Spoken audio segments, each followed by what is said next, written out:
Hello, everybody, and welcome back to the Hewkii and Flammeus show. Welcome, welcome. We have on the show again our friend Dane Curley, and Dane is he's a Renaissance man. He does everything under the sun. He's a comedian, a martial artist, a musician, streamer, uh, has a degree in political science. So he's got a few tricks up his sleeve. He's a goddamn legend. Besides that, Yeah. I always have a lot of fun when he comes on the show. This is the third time. Yeah. I was keep being positively surprised by how these conversations of ours with Dane develop. Like from the first one, which was awesome, and then the second one, which was even better, and then this one went even deeper, and we got a little. We allowed ourselves to have a little argument there in the middle as well. Just kind of Yeah, I enjoy that he's one of our more disagreeable guests. He's not afraid to. Maybe yeah, that's the martial arts. Like, let's go, let's go in.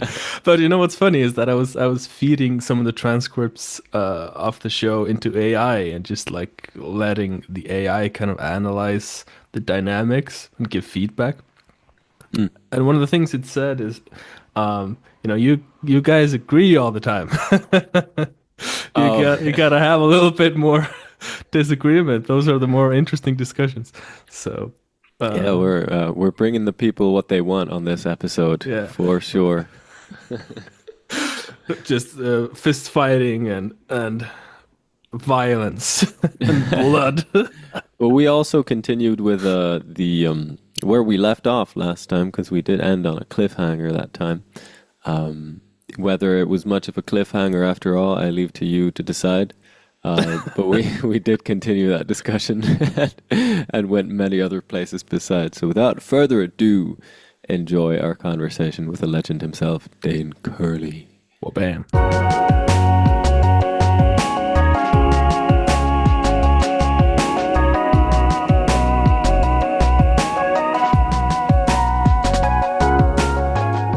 Hello, everybody, and welcome back to the Hewkii and Flammeus show. This time, our honored guest is none other than the very much American Dane Curley.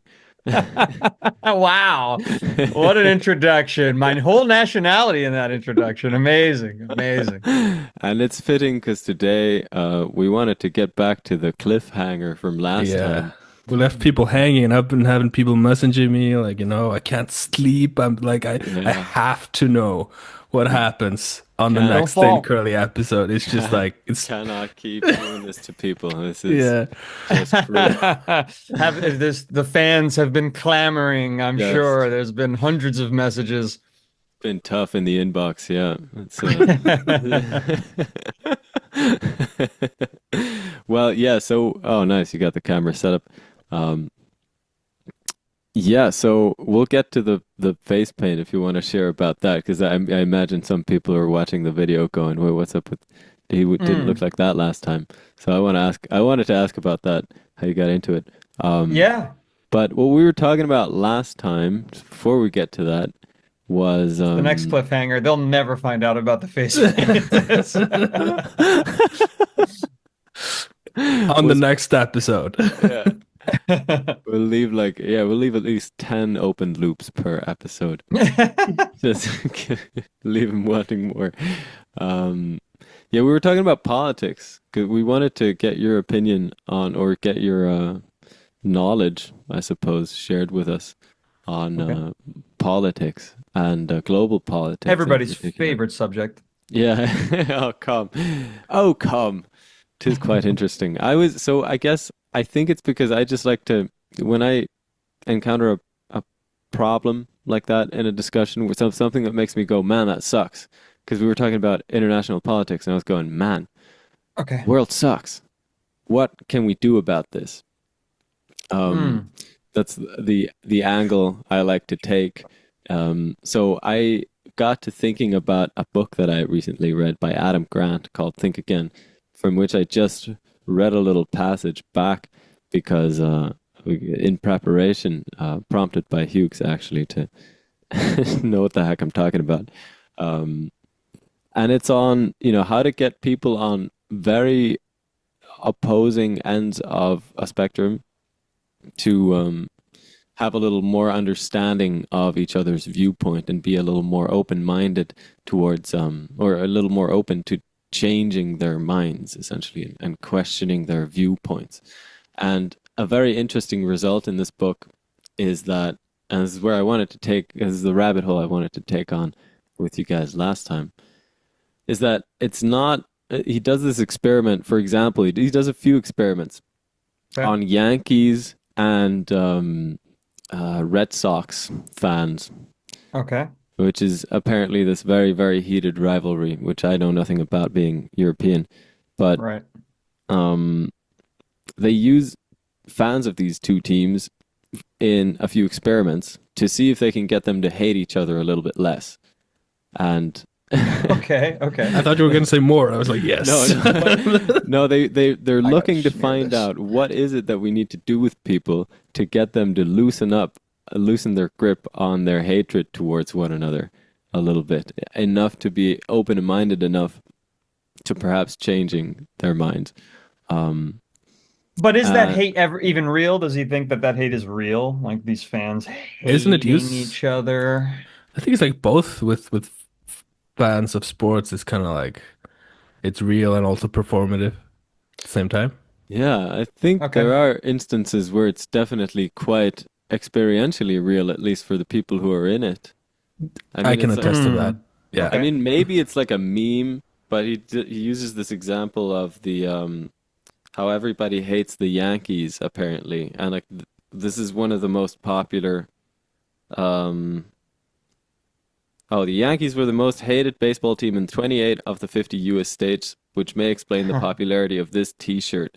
And the T-shirt says, "Mommy told me never to talk to strangers or Yankees fans." Um, Okay. And I don't know. I feel like I've experienced this in people as well. This kind of animosity and tribalism that comes out in this In a lot of arena. sports Yeah, rivalries, right? Yeah. it's wild. So anyway, as like a proxy for, political disagreements, I think this is interesting to Sure. think about. Um, and what's interesting is what one of the experiments he does is get having people think of at least three nice things to say about the opposing team's fans. And that doesn't seem to have very much effect. What does have effect is to get people to think about the arbitrariness Hmm. of, being born in a specific place, being born in New York and raised a Yankees fan for that reason. But if they'd been born in Boston, they would have been raised to support the Red Sox. I hope I didn't Right. get that wrong. Um, Yep. That's correct. and Although New York does have two teams, you could also have been raised a Mets fan because the Mets and Yankees, and then those fans also have their rivalry. yeah. So You grew up when in they New were York, right? both living there, well, I lived in Brooklyn, New York for 8 years. I'm in New Okay. Jersey now. Hmm. Uh-huh. Yeah. So like, and the Mets are historically a worse team than the Yankees. So if you're a Mets fan, you feel a little more tough than a Yankees fan. Yankees being the richest team in the world, one of across all sports. So there's all these other aspects to that I can just give you a little more cultural context to. But I get the allegory or the analogy that gentleman is making about the arbitrariness of just being born in a place ipso facto you belong to this Yes, and tribe. and the interesting point is that it's he did research and he did an experiment to prove that this is the case, or at least, find some good evidence to support it. That realizing this truth is what gets people to show less animosity towards one another. And Yeah, um, yeah. so yeah, where I wanted to take the discussion is just like, what the heck can we really do about this aside from, stuff like this?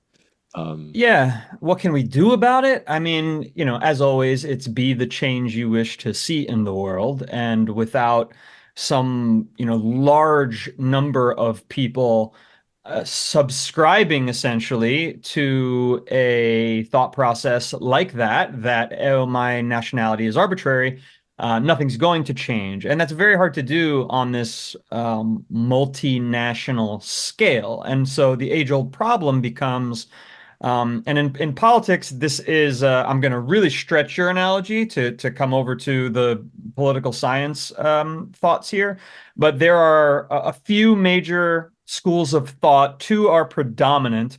One is called realism. Realism, now it's an annoying term because it's kind of like naming your organization Save the Puppies. If you call your organization Save the Puppies, everybody's like, well, yeah, they must be right. They want to save the puppies. That seems like a good thing to do. So calling yourself the realist, it's like, well, they're keeping it real. That's what real life is. So that's a little annoying. But for the sake of argument, the real, and I'm gonna dumb this down because even I don't remember it's so specifically from my education. It's been a while, but realism is essentially saying like, there are bad actors out there, there are actors who are selfish out there, and as long as they exist and have power, then I have to behave in the same way that they do, which is might makes right and power dominates, and so what America's perspective, let's say, being that it does operate in this pseudo or maybe outright imperialistic way. I qualify that because I think true imperialism is like Japan in World War II, where they're like conquering islands and conquering land and parking their soldiers there and saying like, fuck you, you're not even Japanese. We're not even going to call you Japanese. You're still going to be Chinese, and we're just going to have soldiers there that dominate your life, right? That's true imperialism. American imperialism, I think it's a fun way to shit on America by calling them imperialistic. It's very different. It's more capitalistic imperialism. It's more dominating the means of production. It's more dominating the flow of trade, right? So it's a little bit different. But the point is that the people who are in charge of American politics, and this has as irrespective of their political party to a major degree, but not all the way through, is they're realists, and they believe like, hey, we've got to bomb the shit out of Iran because they're controlling trade and we need to be controlling trade. Because if the bad guys control trade, then we're losing, right? So this is the realistic perspective. And then when you have a super powerful nation like Russia and you're a realist, you end up with a Cold War. When you have a super powerful nation today like China, you end up in trade wars all the time because it's this like, well, we can't let them get powerful. They're the bad guys, and they're bad just because they exist, and they're selfish, and so we're selfish, and everybody has to be selfish because they've got 1 billion people to feed, and we've got 300 million people to keep fed as if they were 1 billion people, because we've got quite the insatiable appetite over here. So that's happening. Now, there's obviously a rival school of thought that in the West is pretty, especially in Europe, less so in America, but especially in Europe, you have the rival school of thought, which is, I forget the title that they gave it when I was in college, but it's not really relevant. It's just that diplomacy is the better path. It's that we don't have to worry about might makes right. It's diplomacy. And, the European Union is the quintessential example of this. The United Nations is the quintessential example of this. But the European Union is a better example because it has teeth. They actually have binding, codes and laws that they work together on with the European Parliament. Whereas the United Nations is kind of like, well, Russia can just veto everything, right? So it's a little less useful, and it's the whole world, and it's a lot harder to fucking wrangle that than it would be to, work together on one continent. But all that being said, that's pretty much what you're talking about with baseball, right? So it could be that there are people who are like, and there are out there, and I know these people where they're like, well, I don't really care what team wins the World Series. I'm trying to be entertained, and I want to go to a baseball game and have a good time. And when I go to a baseball game wearing my favorite team's outfit, I don't want people heckling me, calling me a loser, calling me much worse than a loser. I want to enjoy the baseball game, and even if there's a rivalry, I want to enjoy that in a way that's like, hey man, congratulations, you guys have the better team this year. We'll get you next year. But then there are other people who are like, no, like the Yankees need to win every year. And when we're losing, like, what the fuck is going on? What are these managers doing? These fucking idiots, and we need to fix that, and we need to win every year, and the Mets should never win, and the Red Sox should never win, and fuck their fans. you know? And so on the political stage, that's obviously much worse because fuck their fans. The analogy becomes let their people starve, let their people be miserable, and die in wars and things like that. So it Yeah, gets much worse. sports is kind of a playful outlet for these kind of feelings because I think they're kind of primal or instinctual for humans. And I think like if you were to really probe sports fans, like, do you actually hate these people? Like most of them would be like, no, I it's a agree. play thing, but it becomes kind of real. But in terms of politics, it becomes like much more consequential. Yes. And Joseph Campbell, a mythologist, I think I've mentioned on this podcast before. I actually downloaded some of his books after you mentioned him. I haven't listened Okay. yet. I think you really Comparative got to get into it. Comparative mythology. mythology. Yeah, yeah. Yeah. And so he studied the mythologies of the world across all different continents and what their similarities were, what their differences were. And I won't give you a lesson on that because that is its own podcast, and I'm not the expert. But essentially, Joseph Campbell came to this idea that the hero's journey is often about, and the hero being you as an individual, that's the metaphor here, and every story has a hero, and typically you're the hero of your story. So You're the main character. You have a main exactly. character Everyone energy. feels they're the main character, right? Well, we are only all the main character in our own stories.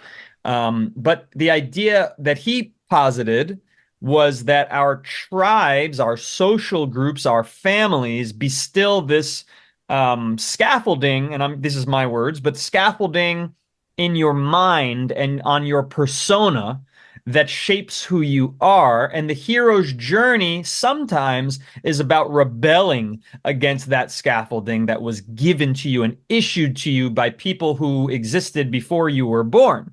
And so you end up with this scaffolding that, let's say we talked about it last time, in my case, is Roman Catholic, New Jersey, American, but Italian American, right? So all these things that shape who I am and what I believe and what I'm supposed to think and how I'm supposed to behave and culture of honor I come from, which is like, you don't respect me? Fuck you. I'll fucking beat the shit out of you. You don't respect me. That sort of thing, right? But the hero's journey is maybe about diving into yourself on the inner world and on the outer world, breaking out of the shell of that scaffolding.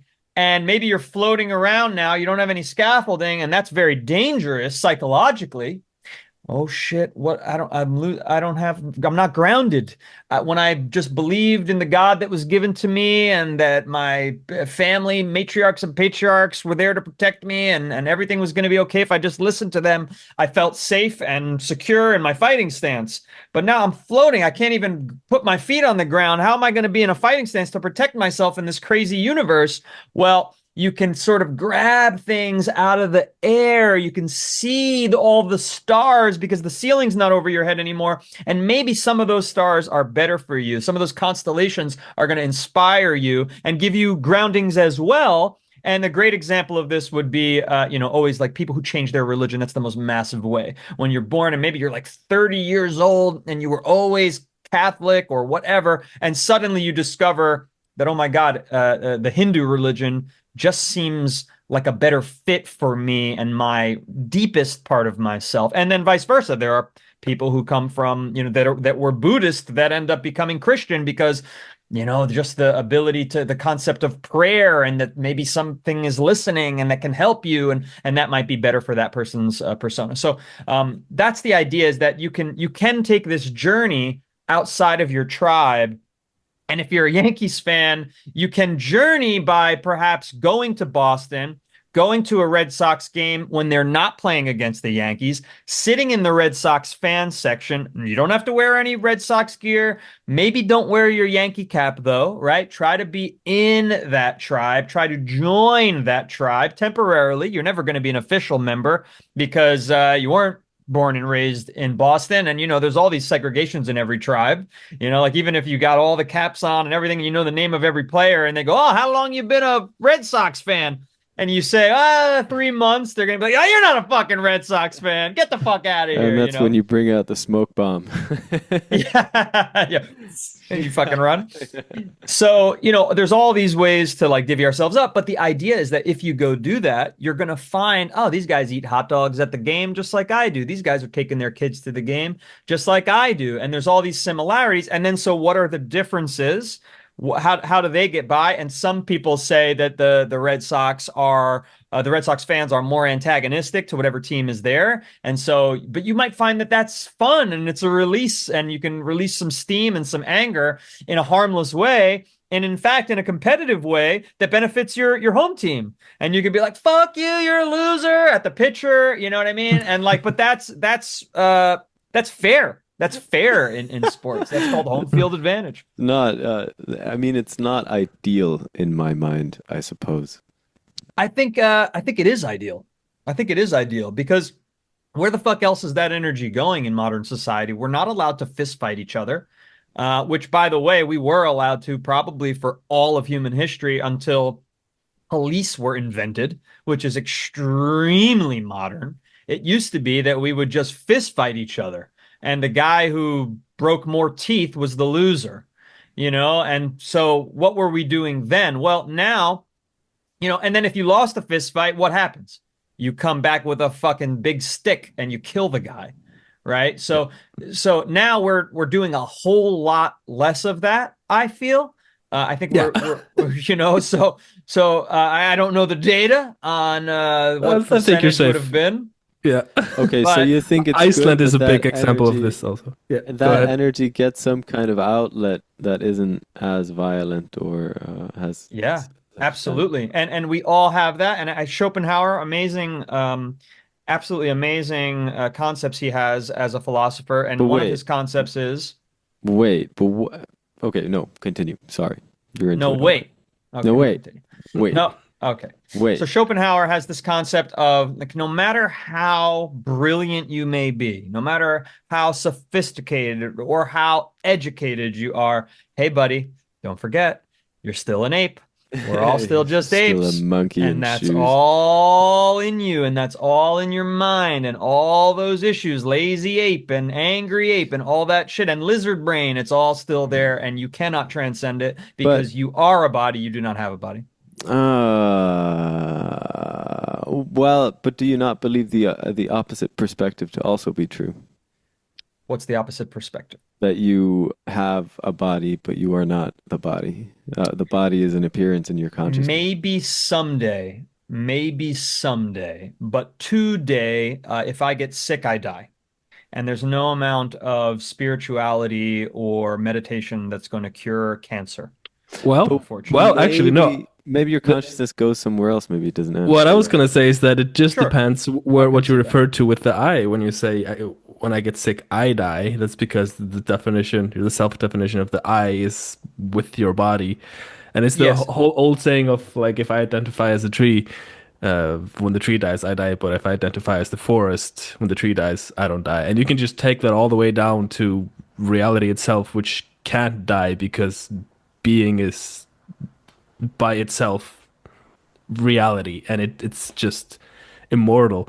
So yes. The I that I'm speaking of is the ego and cogito ergo sum. I think, therefore I am. I definitely is something that exists, whether it is a manifestation of confusion of an infinite consciousness that needs to probe the universe in individual forms, like little tendrils popping out of the core, or yeah, not. This form will still be gone, and this piece of the universe this unique piece, this yeah. unique little tendril will still be gone. So I And do still think that that's and the case. from that perspective, which some might describe as a higher or a deeper perspective in some Hmm. sense, is it not our duty to transcend being apes? No, it's not your duty. I totally disagree with that. I totally disagree with that because, in fact, the opposite has been posited by many great sages, especially of the Zen tradition, right? So if you're in the Zen tradition, you're not trying to transcend at all. You're trying to be here now. You're trying Mhm. to say, hey, if I here I am, I was born Dane Curley in the United States of America, in New Jersey, to an Italian, Yeah, but Polish, if you're being Catholic here family. now, dude, you're not gonna be tearing at other. You're not gonna be tearing at the Yankees But fans, you know. maybe If you're, it's less if about you're transcending No, being I an disagree ape, with but that. maybe more so about taming the ape. It's kind of like when you have a dog, you don't want it to be like peeing inside your home. And if you're just letting the ape run free and, all Yeah. those primal instincts just throwing feces, that's not cool, but it is still a part of who you are. And then it's just like, where do you get a good outlet for that? yeah, I'm not saying Yeah, to well, suppress it. I'm just saying to, experience it and then let it go. You don't gotta act on it. no, I don't think. Yeah, but I don't think it's your duty to let it go. I think I'm much Think closer to Helgi's version here, where it's that there are ways to go wrong as an ape, and I think the metaphors that have been created there spiritually would be like you're in hell, you're in a living hell, and that's hardcore drug addiction. That's living a life of violence, like Blood Meridian style, where it's just like you go from one chaotic death knife fight to the next. But then there's also just like, hey, I am this thing today, and maybe in another lifetime I'm going to be a completely different, creature being. I mean, we can't really even put words to it, right? It's infinite. So I'm supposed to enjoy being this today, and the future I could enjoy being something else, and maybe I will the be a sage who transcends one day. But right now I'm just a guy in New the Jersey who plays reason I video speak games. of it as duty, I just want to make it clear because it sounds quite. I realize now that it sounds quite like idealistic. Um, You gotta do it. You We'll got to beat you with a do it stick. because, like, Right. it seems so clear to me that Right. suffering in the world would be decreased if everybody realized their essence as consciousness and stopped acting on the whims of the ego. Do you not agree with that? Yeah, but then I would also say that it's a great retort to that is, yeah, well, kumbaya, my lord, go fuck yourself. Nobody's ever going to do that. Like, let's get real. Like, you're not all going to sing songs and hold hands. It's not going to happen ever. Not So with shut that the fuck up attitude. and let me fucking go get into a fist fight later on. All right. Yeah, I see both ends of this. But I think it could potentially happen, the whole kumbaya. And like you can see more concentrated versions where people are able to maintain a version of being closer to that. You look at Burning Man, where people like are experimenting with the new way of existing as humans in Mm. a society. But then, I also heard some people say that, if those people were to live with each other for a year or more, they'd start killing each other. Right. It's a fucking vacation. They don't have to work. They don't have to worry Yeah. about money. Yeah, But I exactly. I still had a think it's a preview of like if technology could take care of the survival needs, I think the whole world could potentially become closer to Yeah, Burning Man. man, we gotta believe that suffering isn't necessary, you know. I guess that's the center of my point here. Like we can move away from that and just have a fucking gay old time all our Listen, when, lives. when I was a kid, I was reading some brilliant quote from the Dalai Lama at the time, and I was at the dentist chair, and he said something, and he was always a conversationalist, and I was talking to my dentist, and I was like, oh, well, the Dalai Lama said, whatever he said, it was about like tranquility and not having to worry about all these things, and he was like, yeah, yeah, yeah.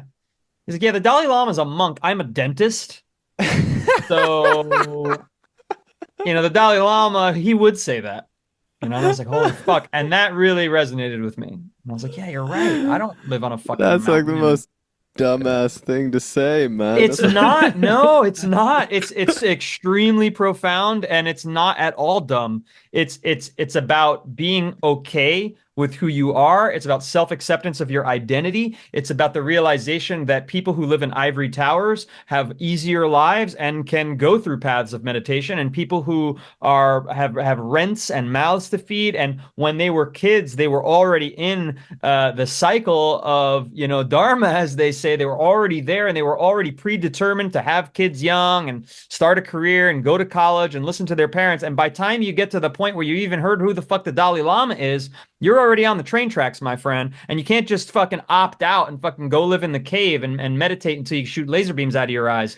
You know, you're stuck. And it's like, you know what? I'm gonna fucking pay my bills and I'm gonna live the best life I can here, but I'm not gonna stop like and look, there's fucking birds in the trees, and they've got to, once they have kids, you got to get those fucking worms in their mouths. You got to keep Yeah. going to work. They can't escape the fucking But cycle either. I think the issue is that people think it's like an either or thing, that if you're gonna be like have some level of spiritual maturity, that you have to become a monk or live in a cave. And I just think it's possible to get closer to that even when you're just living a normal life. And Yeah, I you think can actually kind we of. are moving in this direction. If like you mentioned earlier how people used to live back in the day, where you had a gripe with someone or with the neighboring tribe, you'd go and fucking kill people. And now we solve things differently. And the reason we got to that point is because that wasn't a plan. Like when we were living more animalistically, we didn't like it. There's a reason why we move, evolve towards a more civilized uh, state of being, more so than Oh, I just. disagree. Oh my Okay, God, I go totally ahead. disagree. Okay, Yeah, let's yeah, go. You want to go yeah. back to killing each other, like tribal I, warfare? I think tribal warfare is extremely overblown. Okay.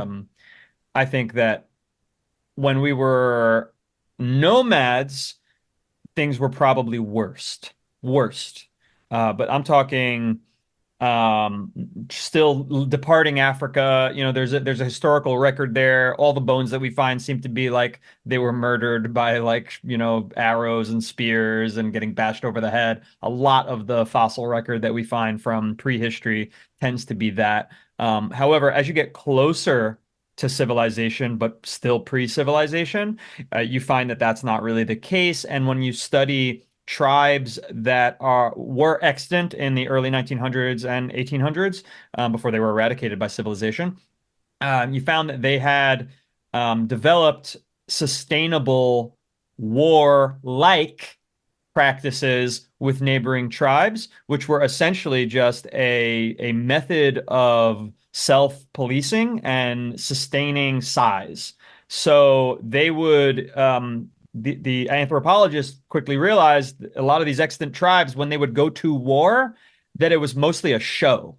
Unlike today, where it's very rarely a show, though there are still a few places in civilized society that they do show war. One is China and India, and another is Pakistan and India. So for whatever reason, India does show war where very few people get hurt, very few people die, and there are these skirmishes where nothing happens. And that was extremely common in tribal societies that sustained their size. It's only when agriculture comes out that people go, I can grow bigger and bigger and bigger and bigger and fuck your tribe, that we have hardcore wars begin among humans.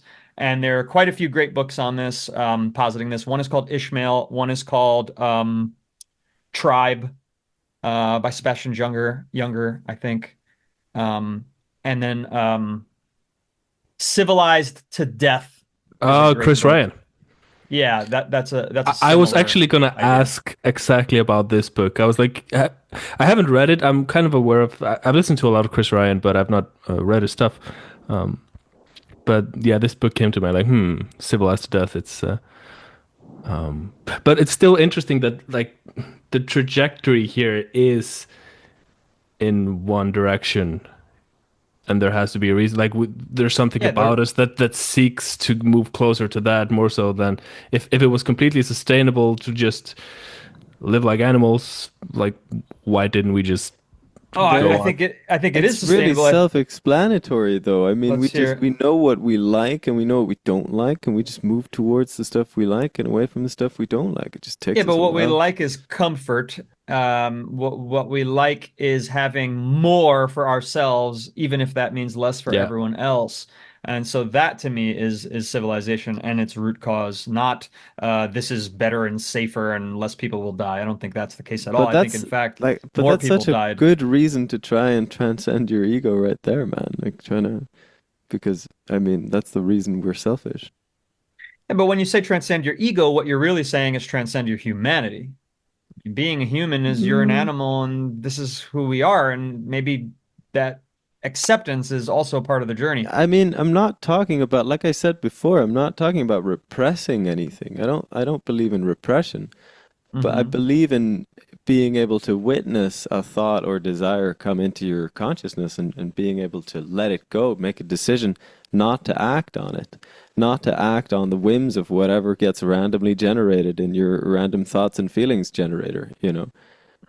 That's what I'm Hmm. talking about. But I also think like the ego, it's Not always And that random. A would lot of also times be it's useful hormonal, for right? dentist.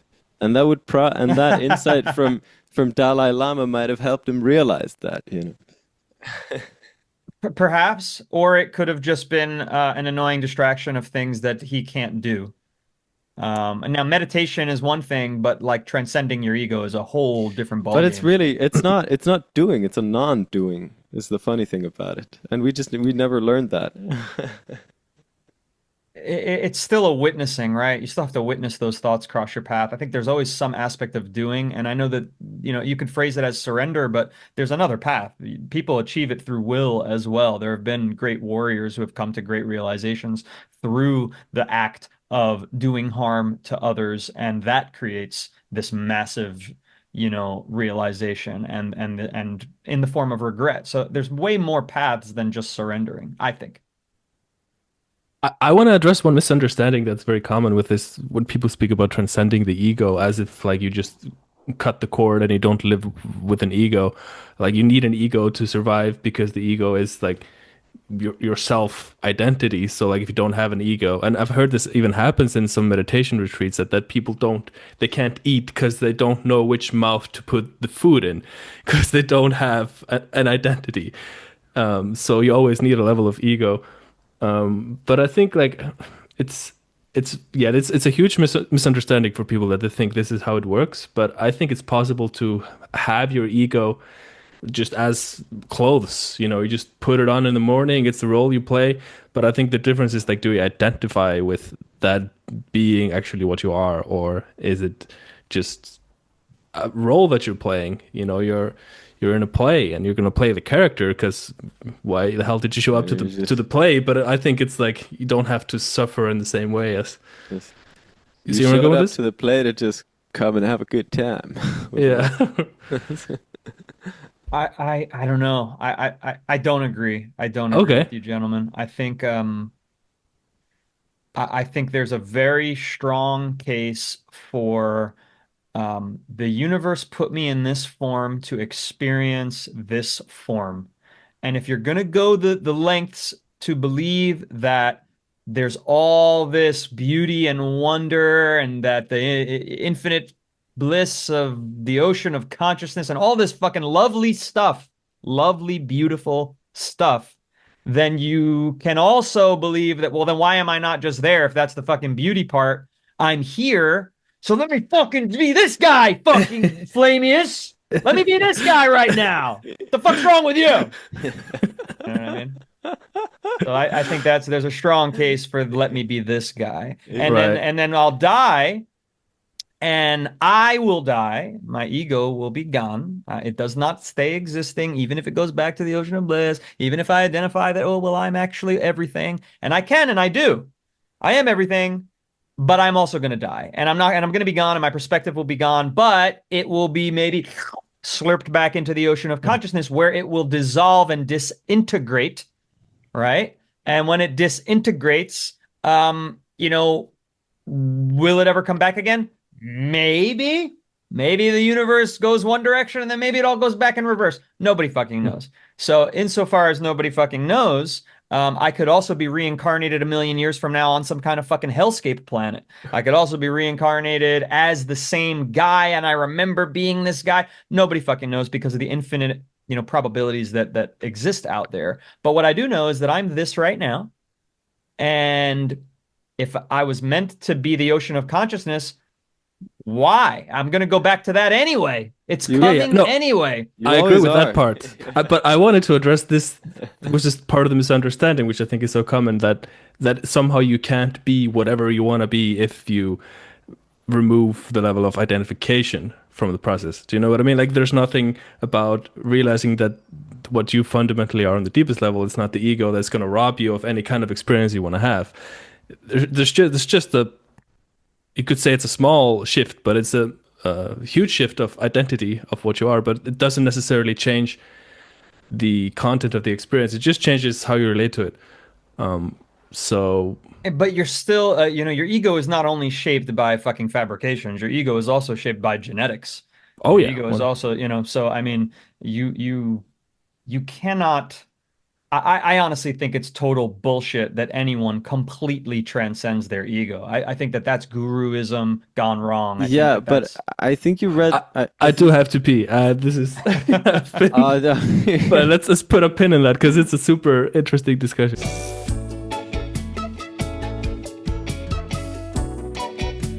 Okay, wait. I want to bring one thing in here. Yes.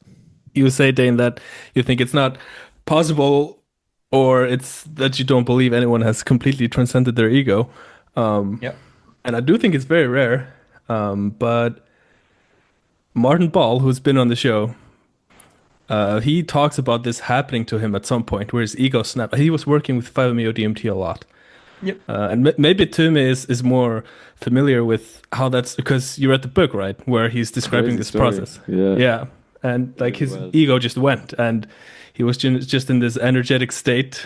Went just, away for a few weeks. And he spoke with a different voice as well. For just became Mm-hmm. just became God. Sure, And sure, then sure.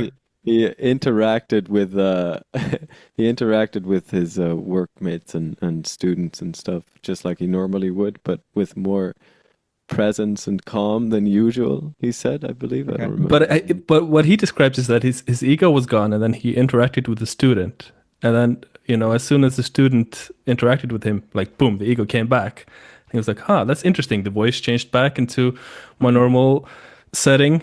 And then, you just go on doing your thing. But I do see it a bit like clothes. And there's like, you can wear your clothes and you can do all the stuff in your clothes, but it's like, I can change clothes. It's not inherent to me in any Just way. like how Mhm. your ego Mhm. is not inherent to you, how your beliefs are not inherent to you, what you want and what you feel. Like, oh, okay, you could make the argument that obviously some of this stuff comes from the reptile brain and all and genetics, etc. I would argue that even the stuff that inevitably comes up in the human experience, you can transcend in the sense that you can watch it come and then let it pass, let it go instead of acting on it. That's really all I mean by transcending it. I'm not really going That seems into. specific to transcendental meditation rather than transcending your ego. That doesn't seem the same. Okay, Like Interesting. well, letting thoughts pass seems like meditation. if I mean, yeah, and meditation can be every moment of your life. If you live it like this, you can live mindfully, in other words. It's not woo-woo at all, like in any way. It's Hmm. just it's Hmm. just the fact is you are consciousness first.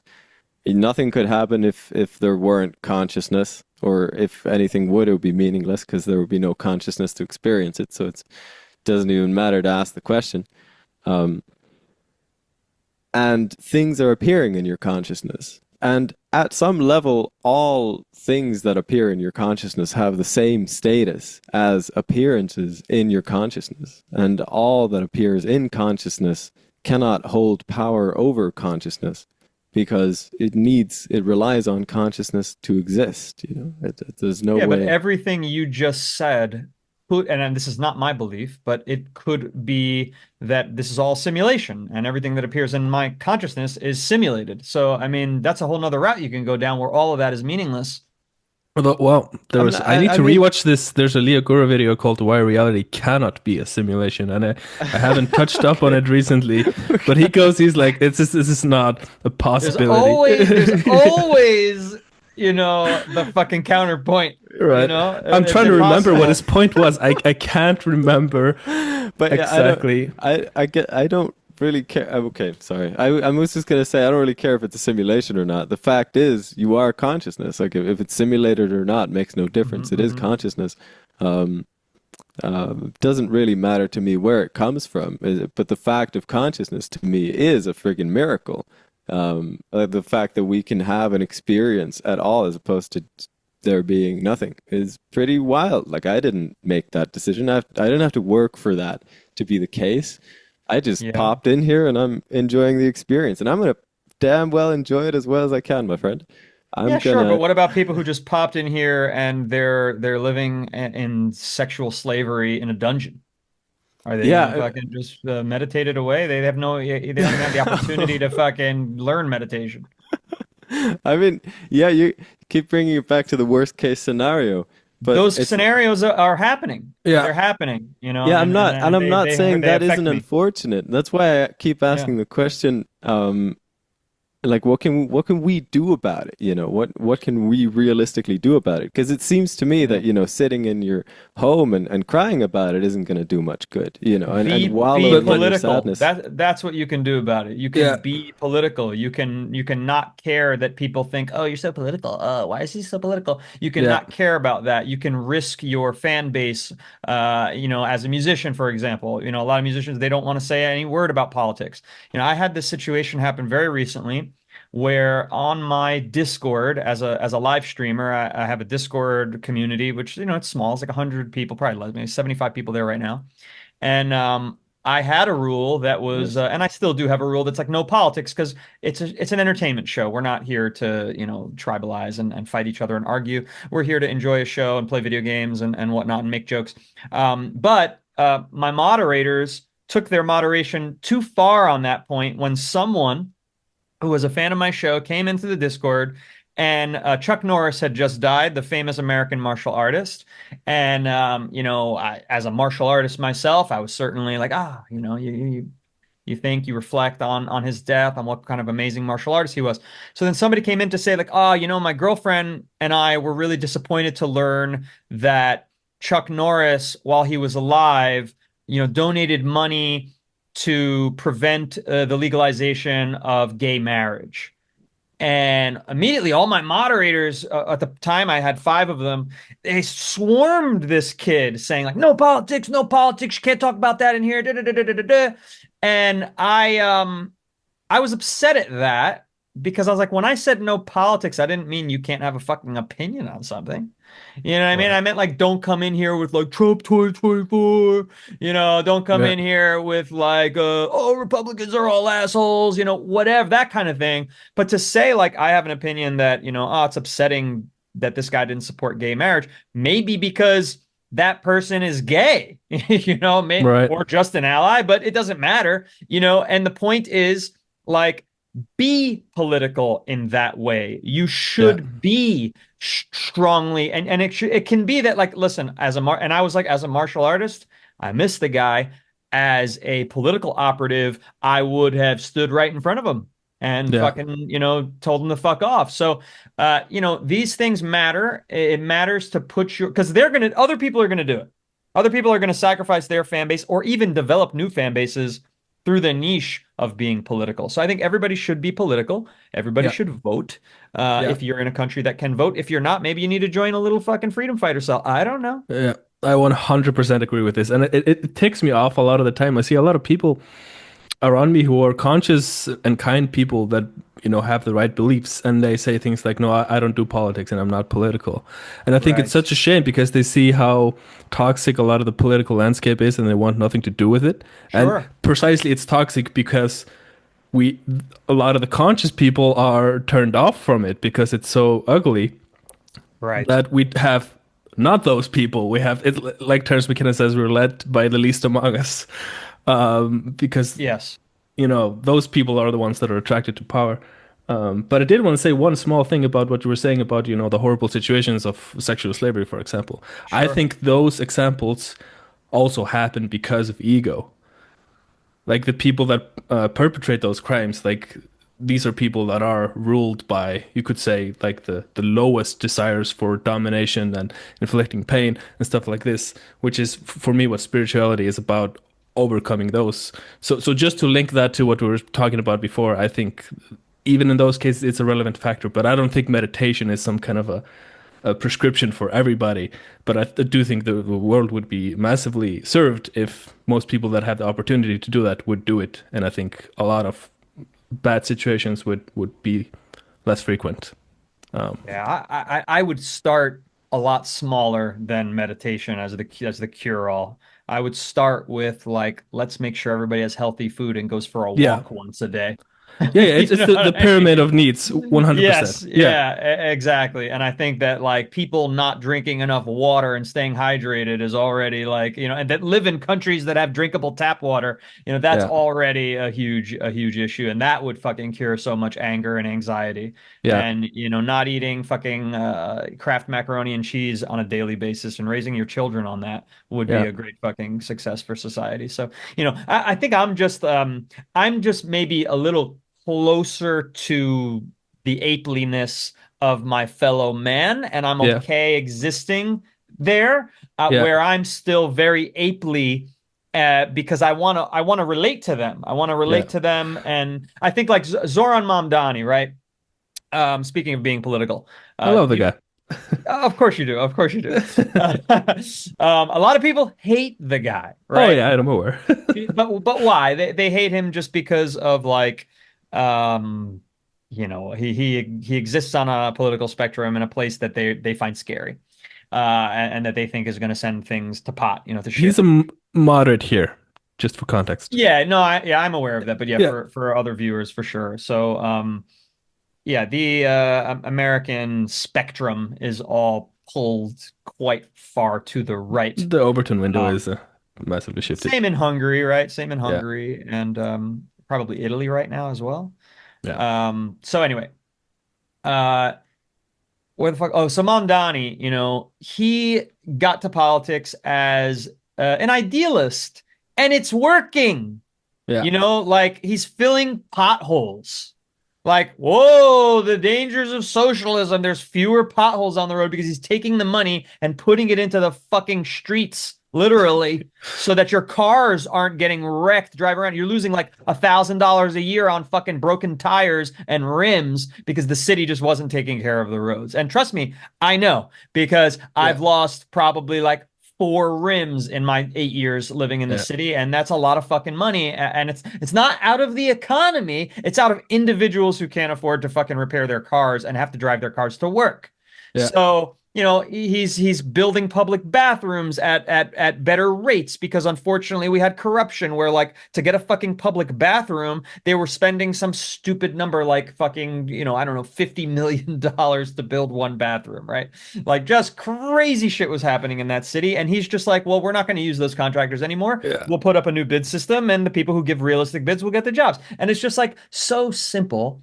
But how do we achieve that simplicity? By getting into the fucking political process. So if Yeah. you want to be a good person and do good for people, I also think you need to get back closer to the apeliness, which Yeah. is filling in potholes, not making sure everybody can fucking meditate Yeah. and transcend their egos. Now, I'm not Yeah. insulting you, Flammeus. I'm saying as in politics, you're asking me the answer to your question. How can we do something about all that's going on? And I really think you have to start with filling potholes. And I Yeah. really think you have to start with, letting people go to the ball game and shake their fist at the sky and not even worrying about that at all and not Yeah. even caring about that and then go out with them after the ball game and go grab a fucking hot dog and sit and go to the bar and have an evil alcoholic beverage Yeah. and damage your liver that little bit and share a couple laughs with people. And I think that's how we start it. And throughout my life, I've taken great pride that I have had extremely polar opinions about politics, whether they're right or wrong. I won't know until some future date, maybe watching from the sky to see if that my what my vision was for the world is ever accomplished by any nation at any point ever. I don't know if it ever will be because I'm so far to the left. But I've taken great pride that however far to the left I was, whatever nasty things I've said about Donald Trump on Facebook, for example, Oh my that God, I right there with you. that I can go to my dad who voted for Trump, that I Yeah. can go to my very great friend Dimitri who voted for Trump, that I can hang out with them and I can say, yeah, you're Trump guy. He's a real piece of shit, Yeah, but right. never let that mean that my friend who voted for him is a piece of shit or that my dad is a piece of shit because I don't believe that. I don't Yeah. believe that. They're Yeah. coming to problems from a different perspective. They're coming to and I believe that their perspective is wrong and that whatever shaped it is unfortunate, right? Yeah. But that's still not letting me believe that they are bad. And now Hmm. I have a very close friend and his brother seems he won't admit it, but it seems to because a lot of Republicans like to keep it on the down low. They don't American Republicans are less willing to share their preferences out loud, which is why for a long time they were called like the silent majority, you know, what all this shit because they don't talk about it much. And they're like the strong silent type is their archetype that they like to identify with. Whereas a lot more liberals are open, we have blue hair, we wear face paint, you know, shit like that. So just identity politics there, but they do tend to be true. And if you're a Republican, you might drive a pickup truck, you know. But I drive a pickup truck, so I break the mold there. So if you looked at my truck, you were like, I don't know, that guy might have voted for Trump. So Yeah. it's all this stuff going on in the I would have stayed psyche in away. Yeah. America. Yeah, yeah, yeah. But the point is that you know, you need to co-mingle with people of different identity types. And as a Yankees fan, that might be the Red Sox fans. And this does happen, guys. I mean, I know, you know, especially people who move to new parts of the country. You take your team loyalty with you. And so moving around, back to that idea of Joseph Campbell, your hero's journey, you're born to a tribe, you're born to a philosophy. The laws were not created by you, they were created by your forebears. And you might want to travel to Africa. Yeah. And when you get there, you fucking better leave all that shit at home because it ain't gonna help you now. It ain't gonna help you fit in now. So things like that. Just travel is really wonderful. Yeah. But again, many people don't have the means to travel, and it is okay to be a local yokel. It is okay. It's okay. Yeah. I mean, I'm just saying I don't consider it as the optimal or the final stage, you know. I'm not saying that we need to get past it right now with meditation. It's one of my main struggles actually in this whole spiritual pursuit is reconciling that, you know, it's how much the world Hmm. sucks and how little it actually needs to suck if you really think about it, you know. Um, but anyway, yeah, I was gonna say he takes the example of traveling into space in this book that I mentioned at the beginning, Think Again by Adam Grant, Okay. and astronauts just gaining a whole new perspective on politics, on world politics, seeing the planet from outer space is putting changes you forever. Apparently, I really want to try that, but Yes. I can definitely attest to the traveling as well. Right? Anything that gets you to see that we're really just like all these rules, all these yeah, this complicated interwoven web of, you know, that we call international politics and politics in general is not really what's actually real. What's actually real is just a bunch of people on a big rock, you know. Yeah. Yeah. Which does soften you up, yeah. Yeah. I think also like some simple things that are really good to do is get inebriated with people in a responsible way, get inebriated with people in other cultures. That's very interesting as well. That's a great way to like dissolve your ego a little bit, dissolve their ego a little bit. And right then and there, you can more easily find out what your commonalities are. Hmm. And It's that's yeah.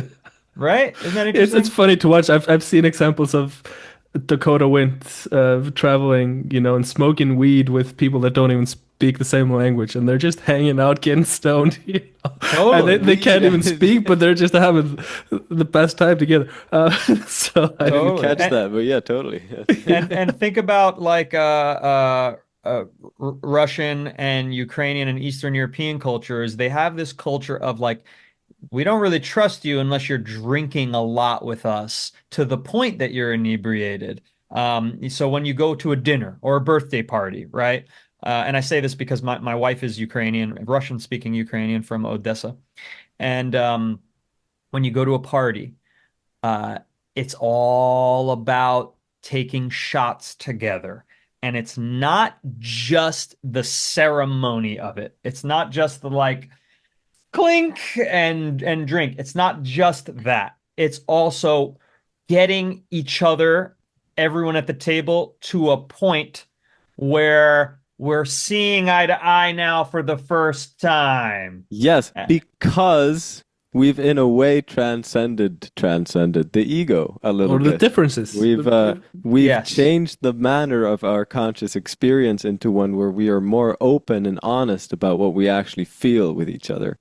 Um, Yes, but I'll bring you to the egotistical side of it too, because the ego doesn't totally go away. I no, love no, this. no, no, no. I agree with you there. Yeah, and a lot of it is like that ego that hangs on tightest, right? Right, which because remember you don't want to get too drunk. Yeah, you want to get to that level where right, just like you said, everybody's You softened a want to little have bit, some control still. but you want to still have some control, right? And especially if you're in the company of rivals, especially if you're in the company of rivals. And I think that this was more fashionable in America too. It kind of left our culture. I don't know why. Maybe I should study that soon because that is fascinating. But we used to be more of an we're still a drinking culture. We definitely like people go to bars, but that culture is dying in America. I think that's not Hmm. true of Germany, but bar culture No. is dying in America. The old pub, they're all closing down, and in UK this is also true. All the pubs are closing, all the inns are closing, and they just can't sustain an income because people are drinking less, which is great for our physical health, but unfortunately it's bad for our social health, and it's Yeah. not nothing is replacing that. So we're losing a social environment and you know a lot of people are embarrassed to say things like this, but my parents met in a bar. And a bar is a place where you go to meet people. And it's scary a little bit because you don't want to meet an alcoholic. You know, you don't want to meet somebody who can't function because they're always at the bar and you know, but there's a social aspect of, hey, my parents met at a bar. I was created due to the coolness that there was a place in a town, in a city where people would just go to hang out and meet new people. So where do you go now to meet new people? That the opportunities are getting less and less and less. And that's a Yeah. little scary. Yeah, we're much more isolated and people are just hanging out at home, playing video games much more. Yeah, playing Especially the virtual guys that, relationships, yeah. yeah, that also. But I mean, there's one thing that comes up now, when you were talking about the, you know, family members being Trump supporters and all this, and still being able to relate to them. Um, what do you think about the whole paradox of intolerance aspect of this? Because there was somebody that made a post that really got me thinking about this subject. Like, if you're in Germany and they're, you know, your family is supporting the, you know, gassing of the Jews, at some point there's a line where, like, I don't associate with people when they hold certain beliefs that are so uh, violent and cruel. And that's what I've been bumping up against with the whole Trump question. Is I have a few friends that, you know, really went down that rabbit hole, and it became Mm-hmm. hard for me even to associate with them because I Mm-hmm. was just, to me, that whole movement just represented such an ugly thing and such a violent and cruel thing. How do you relate to that whole equation? Yeah, I think that's the wrong approach Okay, personally. go for I it. think there's a great Pink Floyd song featuring Stephen Hawking. It's called "Just Keep Talking." Hmm. And it's so important to just keep talking because you'll never change someone's mind by ignoring them. And basically what you're describing, in my opinion, is war.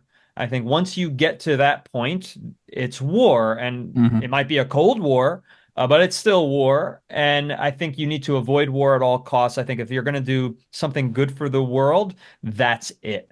I think that war is humanity at its worst, and not talking is the dawn of war, and Hmm. talking is anti-war.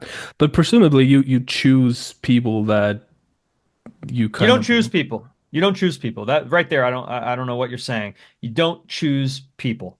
to a Um, degree, you do. You choose who you associate with and who's in your friend group, and you know, Oh if yeah, yeah, but I'm telling you not to. I'm telling you not to choose people. I'm telling okay. for your friends group, sure. Like that's first of all, nobody should have more than like 10 friends. Anything more than 10 friends is just way too fucking many.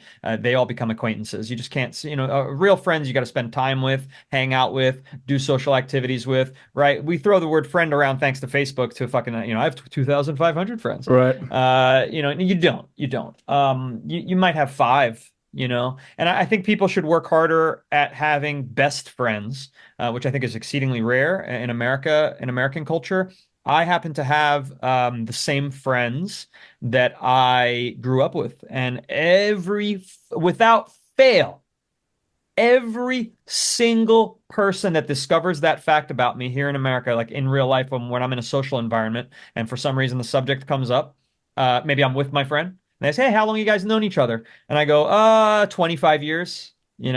They go, "Whoa, you guys have been friends for that?" Like it's like they're shocked and amazed. And I'm like, "Yeah, what? You don't have any friends from childhood?" "No, I mean, people move away, and, you go get new jobs, and they lose touch." I still have probably 7 friends that I've known since I'm 6 years old, and we still talk every week. In fact, my one of my best friends I see every Friday, every single Friday, and that is amazing. And I recommend it to everybody. Find friendships and treat them like marriages. Hmm. And whenever you fight with your friend, figure out a way. Don't go to sleep angry at each other, Figure out a Right. way to preserve those friendships at all costs, even if they start voting for Trump. Right. You know what I'm saying here? Yeah. And that's where I'm at. That's where I'm at. So now Right. when you say you can choose friends, yeah, you can choose that. Hey, I met a guy at Starbucks and it doesn't seem like we'd have great chemistry if we went to a bar together. And then I'm not going to go to a bar with him. Sure, no problem. But if that guy I meet at Starbucks starts, he sees that uh, um, he feels gravity toward me, and being a guy who looks like this with fucking face paint on his face, people do tend to have gravity toward me. I'm an entertainer. I'm a natural extrovert. I'm a performer, and so I make people feel comfortable a lot, and they gravitate toward me. And they then see themselves in me. They project themselves onto me. And so what happens is they might just start talking about, "Oh, can you believe that fucking Biden asshole?" And in my mind, I'm like, "Okay, so this person is just assuming because he likes me that I am on the same political tribe as he is, and he's way wrong." And this is something that happens a lot to me. Hmm. And now, what people mostly do is they go, "Oh, you voted for that fucking pig Trump," right? And right there, you've just severed whatever connection you were going to have with that person. And you Yeah. had a great opportunity. You had a great opportunity to meet somebody from the other side and understand them better.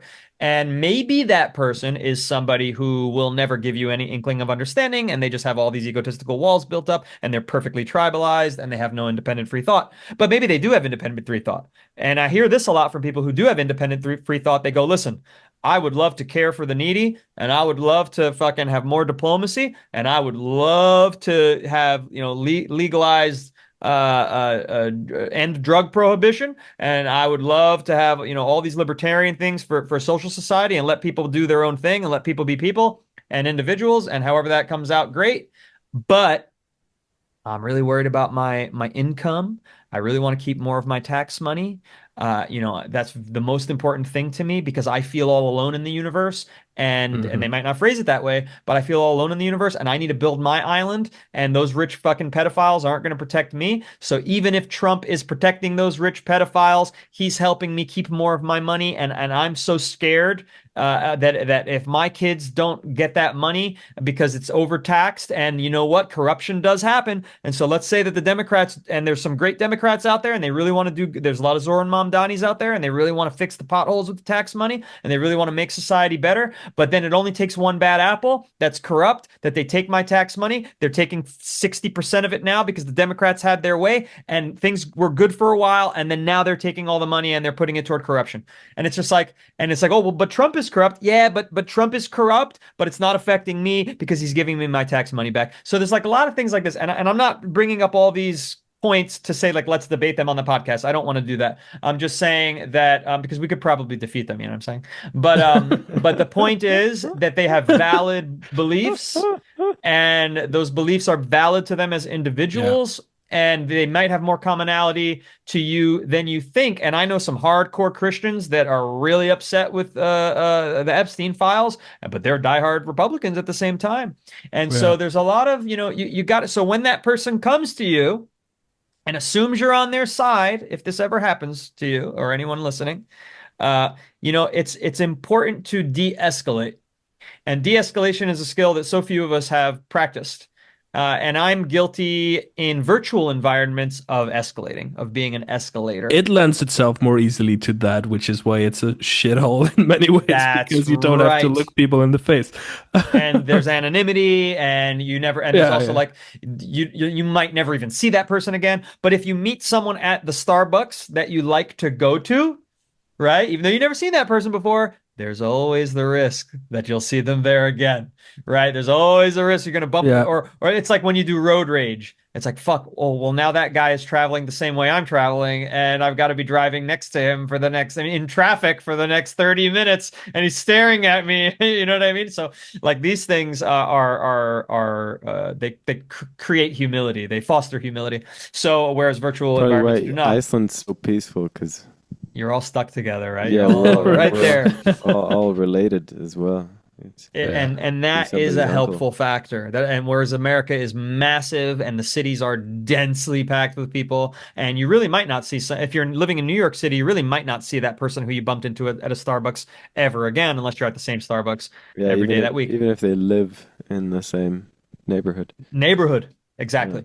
Yeah. So, but you need to take those opportunities to de-escalate. And when he says that fucking asshole Joe Biden ruined the fucking country, and so your answer to that might be, instead of like, oh, you don't know what the fuck you're talking about, it might be, oh, well, there were a couple of things that Biden did that I felt were good for me. I mean, I don't know. And then he might go, well, what the fuck? What did he do? What did he do? Wait, where Yeah. is the Dane that wants to do the fist fights? You're Bring it back.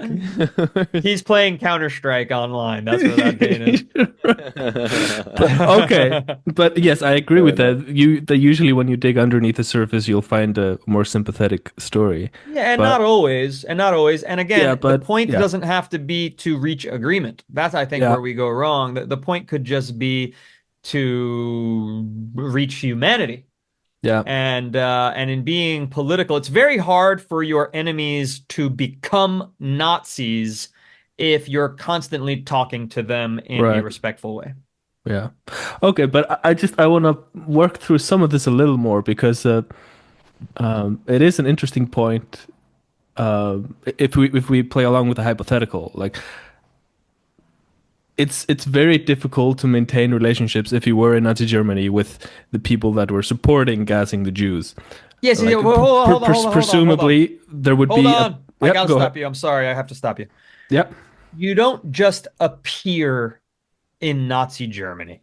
No, Okay? no. Yeah, You yeah. you have all this time in post World War I Germany. You have all this time to work at preventing Nazism from taking Right. root, from festering and growing and becoming a dominant philosophy and a dominant political ideology. You have all this time where the Germans and Europeans failed each other and themselves. Okay, there's a great book. It's written, I want to say it was even written before World War II began. If I'm not mistaken, we should look this up. The Magic Mountain. Have you heard of this book? No. Wow. Well, It this book reminds me of a and movie, but yeah. there, not the Holy Mountain, no. Oh yeah, magic. Okay, It's yes, I'm yeah, confusing. Yeah. yeah. The Magic Mountain. It's about post.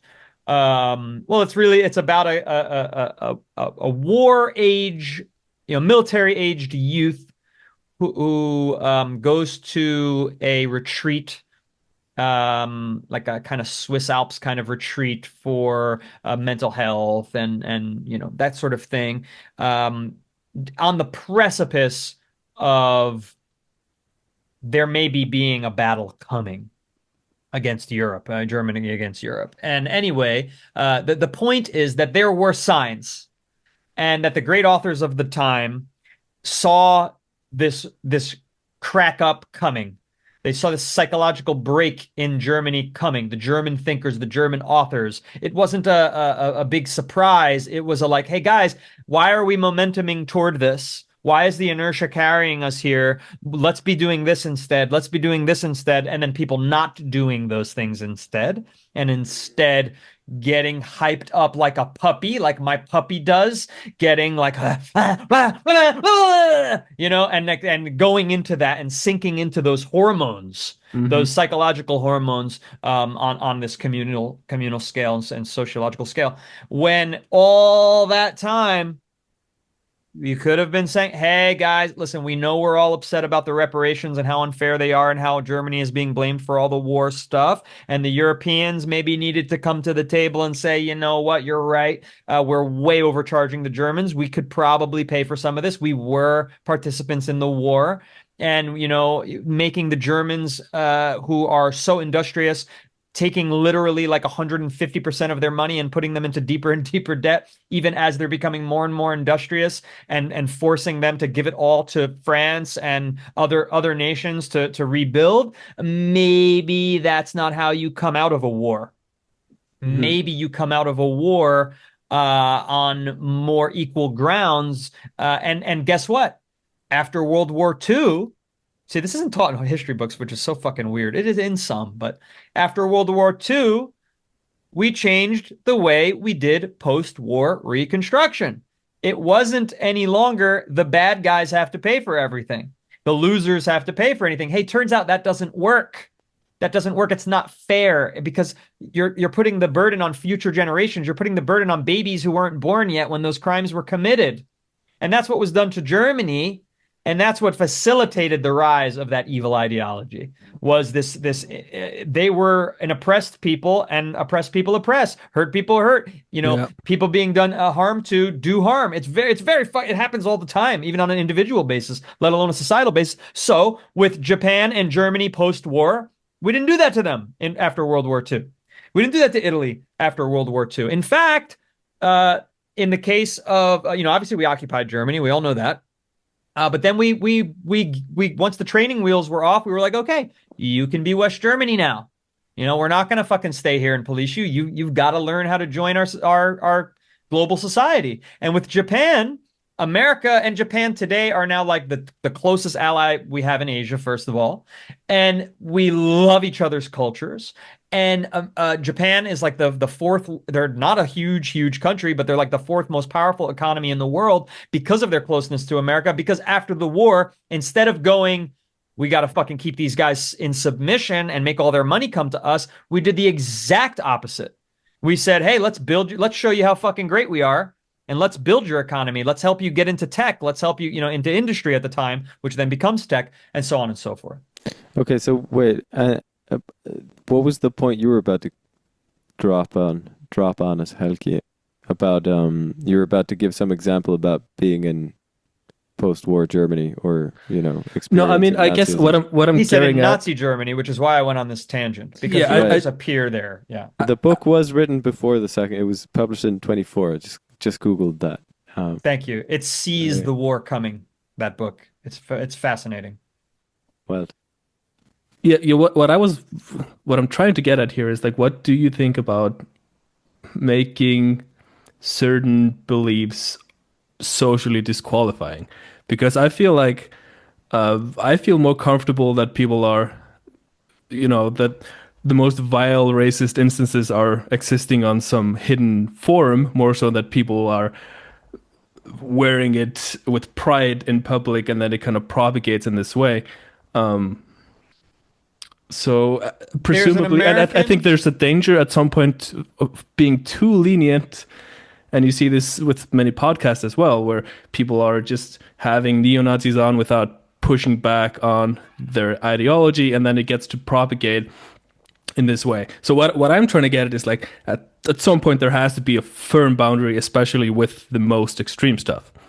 Do you Mm, get where I'm coming from? I get exactly Yeah. where you're coming from, and I think that different platforms have different risks, right? But I'm talking about on an individual basis. I'm not talking Yeah. about fucking pulling out your camera and sharing it with other people. Right. I'm talking about meeting somebody literally at in a social environment out in the world and having a conversation over a cup of coffee. I'm talking about, and this great example of this is, sorry that I forget the gentleman's name, black musician. I believe he's a keyboard player.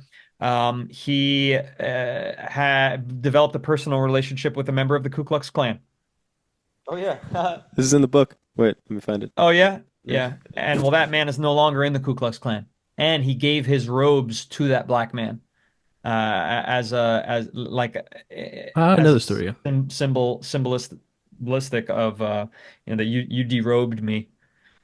You know, Daryl um, Davis, if that's the anybody one. wants to know. Yeah. Daryl Davis. And so, by not saying that as a black man, not saying that well, that's socially disqualifying, you're an evil, disgusting person. How can you believe those things? Fuck you. By instead saying, oh, so you're in the Klan, huh? Well, if you're willing to talk to me, I'd like to probe that a bit because being a smart black man, that already is dispelling of so many of the myths, racist myths about black people.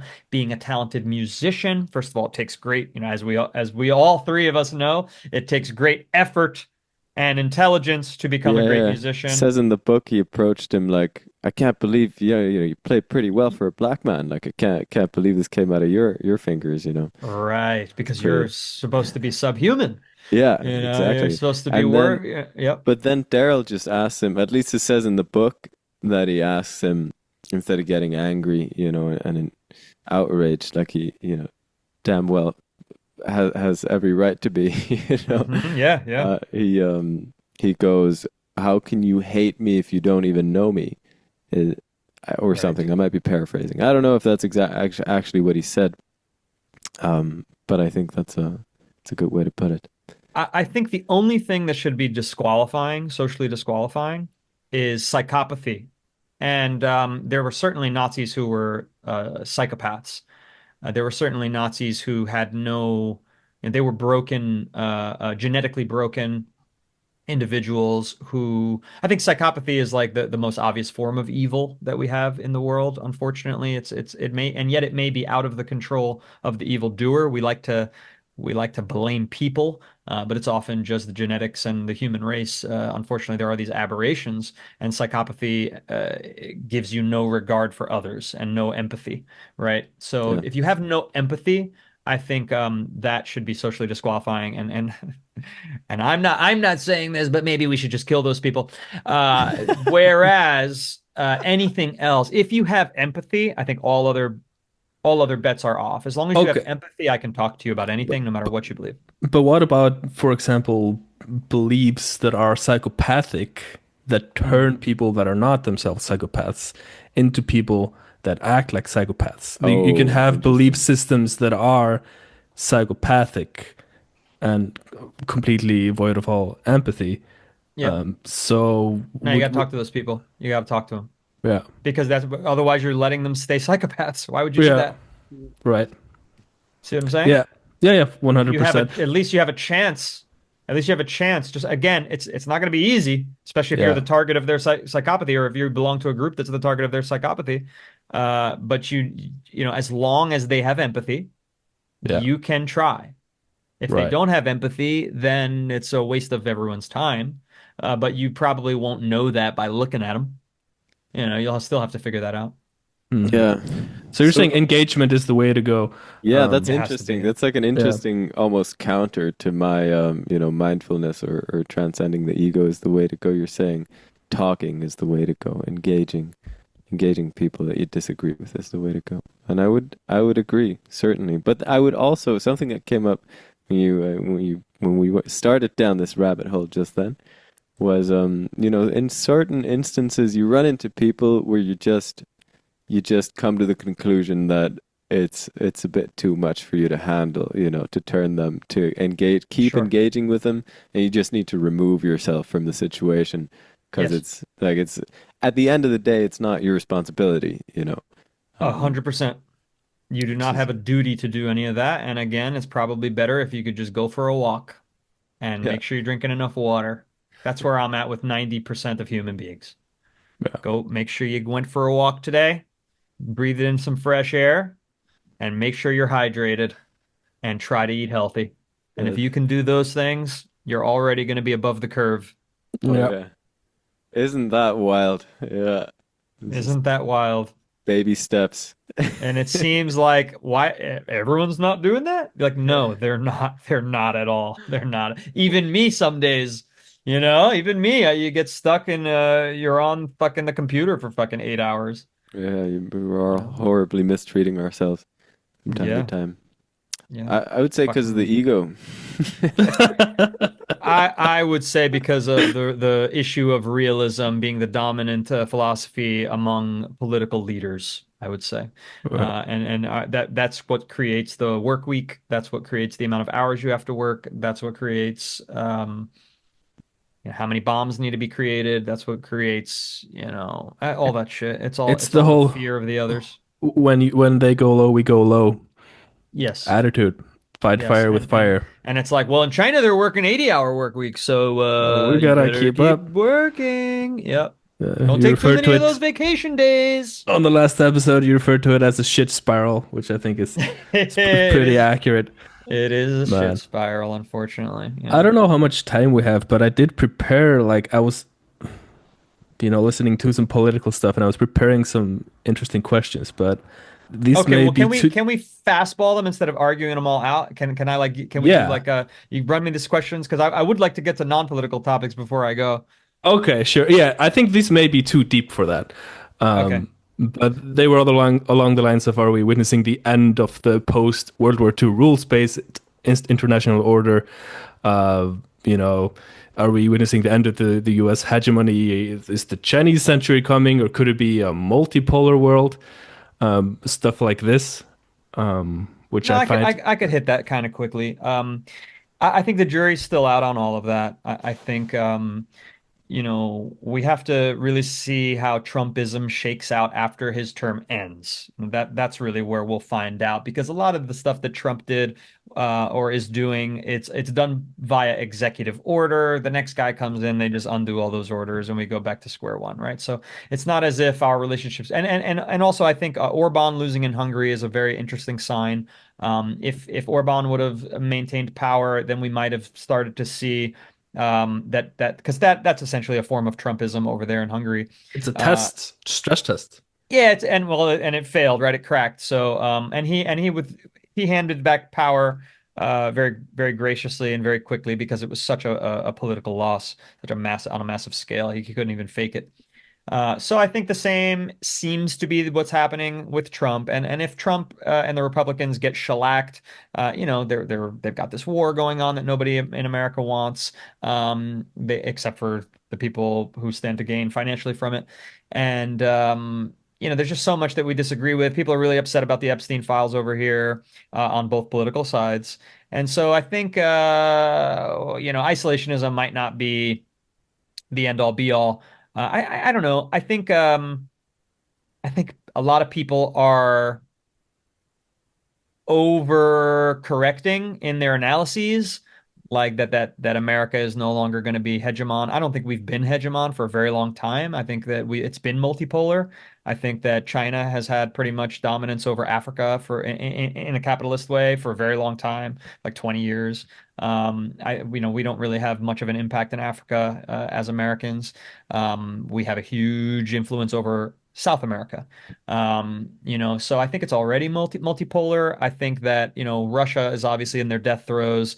But that's because Russia is a mafia state, and they've been a mafia state since Putin pretty much took power and KGBified their government. So I think Europe has to deal with living next to the mafia. And the mafia, Albania is also a mafia state now, as I understand it. So, like, Europe's got to deal with Eastern Europe. America's got to deal with itself. China is doing pretty solid for sure. They don't have too many worries in the world, which is got to be a blessing. I mean, it must feel nice to be in power in China, but they eventually are going to have to come home to roost with their weight. Their living conditions over there are just a little too low, but they are bringing them up. So that's interesting. For a billion people, it's not easy to do. India is going to become massively power, so that's going to add another pole onto the world. I think India has the population, it has the industry, it has the brains, it has good educational system now. And as they bring drinking water to more of their communities and more of their population, I think they're going to see a huge renaissance in India. I think India is going to be one of the major players in the next. I think in 50 years' time, India might be one of the biggest, most powerful countries in the world. And then, all this stuff is just me giving you the fastest answer I can. But I think the answer is multipolarity for sure. But we've already Nice. been there.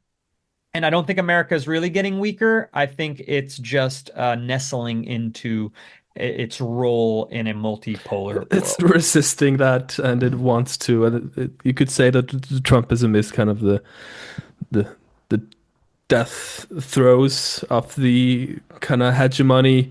Really want to maintain that grip, but it's not a sustainable thing. And you see every empire Right. throughout history, it cannot maintain it because the Right. And I world is mean, look much at more complex the than that. UK is like they have almost nothing left of their empire. Yeah. They're just the island that they started with. So I think America will end up with in a much better footing. Because Hmm. again, we still have such cultural dominance over the world in terms of South America and like Japan. Here in Um, Iceland, so much. Yeah. really? Oh, Yeah, see we're Yeah. that? I didn't even super know. Americanized. Like it's Yeah. crazy. Yeah, so we're not going anywhere in that sense. So, Yeah. yeah, but yeah, it's going to be a multipolar world, and China's not getting any smaller. They're not getting any weaker. And I used to be very fearful of China as an American, and now I kind of feel like, you know what? They've never sent any bombs over to me.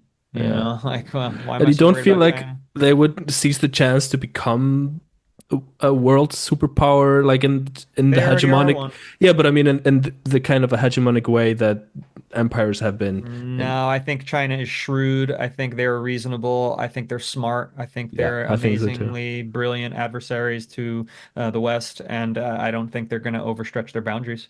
I Yeah, think, although they've had so many opportunities to make mistakes and they haven't. They could yeah. have invaded Taiwan by now, but they haven't because they're like, why go through that?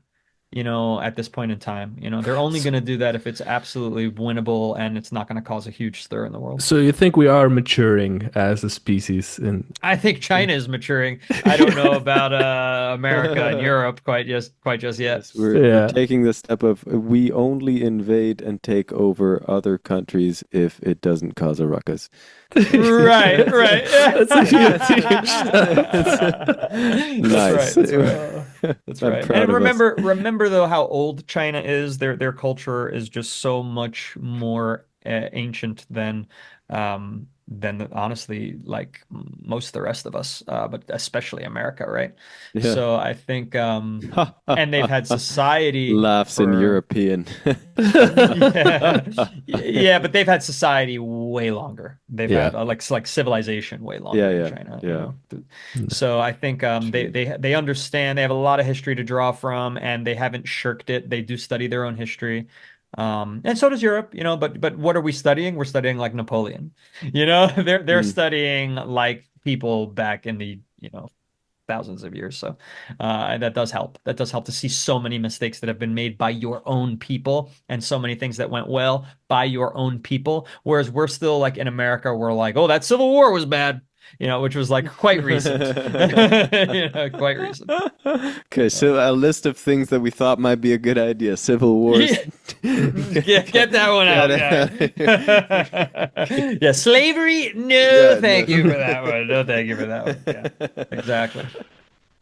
That's the Okay. slow progress of humanity, just like Zoran in New York putting lids on the trash cans, which is being Lids on the trash it's can. being celebrated by people. Containerization, to Is use the that big word. seriously? Oh my God, I'm Yeah. so People are celebrating this fact, which so is It's proud of huge. you It's that's the huge. guys. bar. Isn't that?